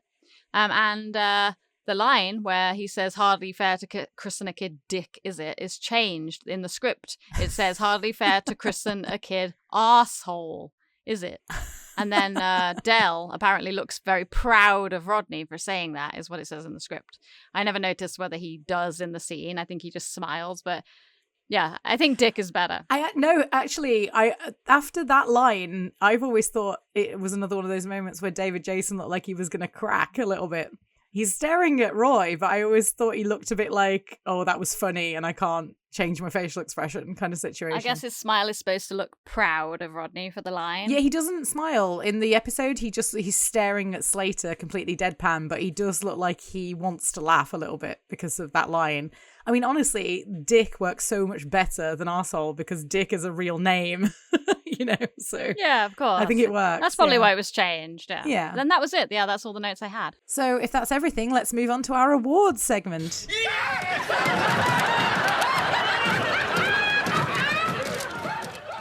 Okay, great. So, as usual, we have 3 awards to announce this week, and we will start with our Plonker of the Week. You stupid little plonker. So for Plonker of the Week, we will each nominate a plonker, and we will discuss and decide who wins. So, dude, who is your nomination this week for Plonker of the Week? Oh, come on, this is so easy.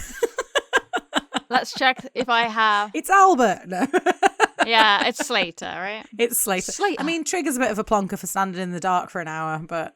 I think compared to Slater's crimes in this episode, I think we can let it go. Yeah, and we also always didn't give it to Mickey for just being Mickey, and Trigger's just being Trigger, right? So yeah, Slater is an awful person, but again, an absolute joy to watch. Yeah. But I'm glad actually that they only ended up with 3 Slater episodes. I think that if we'd seen Slater a lot, I think his impact would have gone away.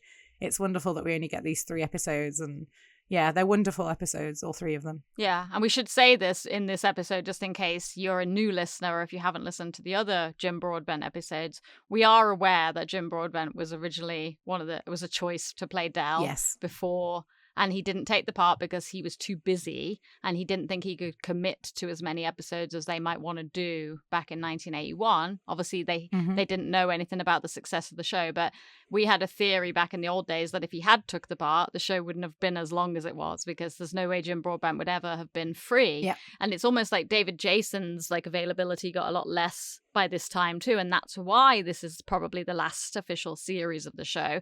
And then every year they managed to churn out a Christmas special, which I think David Jason was very much on board with. He wanted to keep doing that. Yeah. But his schedule throughout the year was a hell of a lot more tight, and they wouldn't have been able to carry on. So that's probably why there's no Series 8. But if it had been Jim Broadbent, it probably would have only been a series or two, and then he would have been like, right, moving on to other projects, because he was very heavily involved in stage work. So, yeah. Yeah, I mean, it's true. And obviously, we couldn't imagine Del as any other actor now. It just would be impossible to imagine Jim Broadbent playing him, like, in comparison, his size next to Rodney and everything. It's just, I can't imagine it.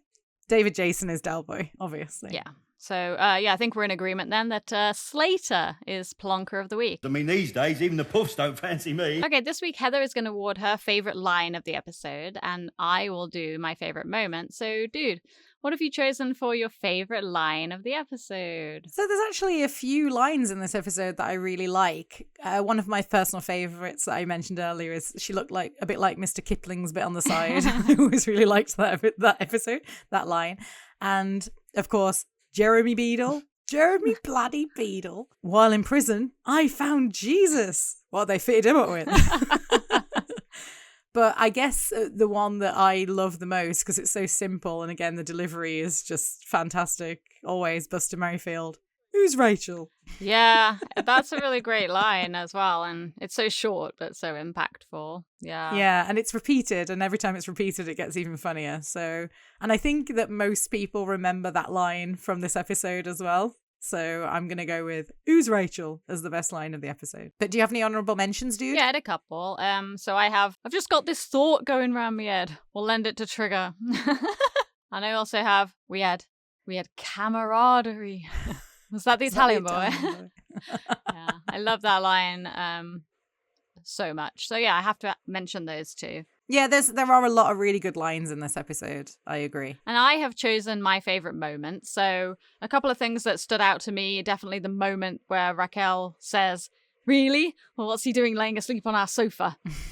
And the whole Who's Rachel scene could almost be her best moment too, like that bit with "Shut up, Albert." Yeah. I put that down as well. Yeah, from the first Who's Rachel to the last. And the end is obviously a really great moment. But yeah, I put the ending too. I almost want to nominate the singing The Mighty Quinn as a group, because that is such a great feel-good moment. Of course, not everyone, well, I mean, I feel like everybody will have seen it, but not everybody has the home media that has it on.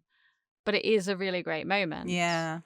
One of the honourable mention, which is the reveal of Slater being the one who organised the reunion, the door opening and him being there in the shadow. Yeah, and I guess it's quite telling that there are quite a lot of honourable mentions or nominees for this, and it's difficult, to be honest, to pick one. So, yeah, I think a lot of them are feel-good moments, which kind of better for me as a favourite moment. Mm-hmm. I really do just love the singing part where they're all on the couches. So I'm going to give it to that even. Yeah, dude, I think that's great. And it's such a shame it's cut from most of the broadcast now. But yeah, I agree with you. That is definitely a part that stood out to me as well. And when I was a kid as well, I always loved that too. Yeah, with Del doing the drumming and everything. I love how they're all singing completely out of sync with the song as well. It just shows how drunk they are. Yeah, that's very well done. Yeah, with the drunken singing along. Yeah, that's very true. Okay. So if we're all done and there's nothing else, then drink up, we're leaving. So that about wraps it up for this week. Join us in 2 weeks when we'll be discussing Series 7, Episode 5, He Ain't Heavy, He's My Uncle. Until then... Red sails in the sunset. Da, da, da, da. Au revoir, listeners. If you like what you hear and want to contact us, please email us at longlivehookeystreetpodcast@gmail.com. Wherever you are listening to us, please give us a like, subscribe, or follow. And it really helps us out if you give the podcast a rating or review. Use our link tree to check out our Facebook and Instagram pages. And if you feel inclined, you can buy us a pina colada on buymeacoffee.com. Bonjour.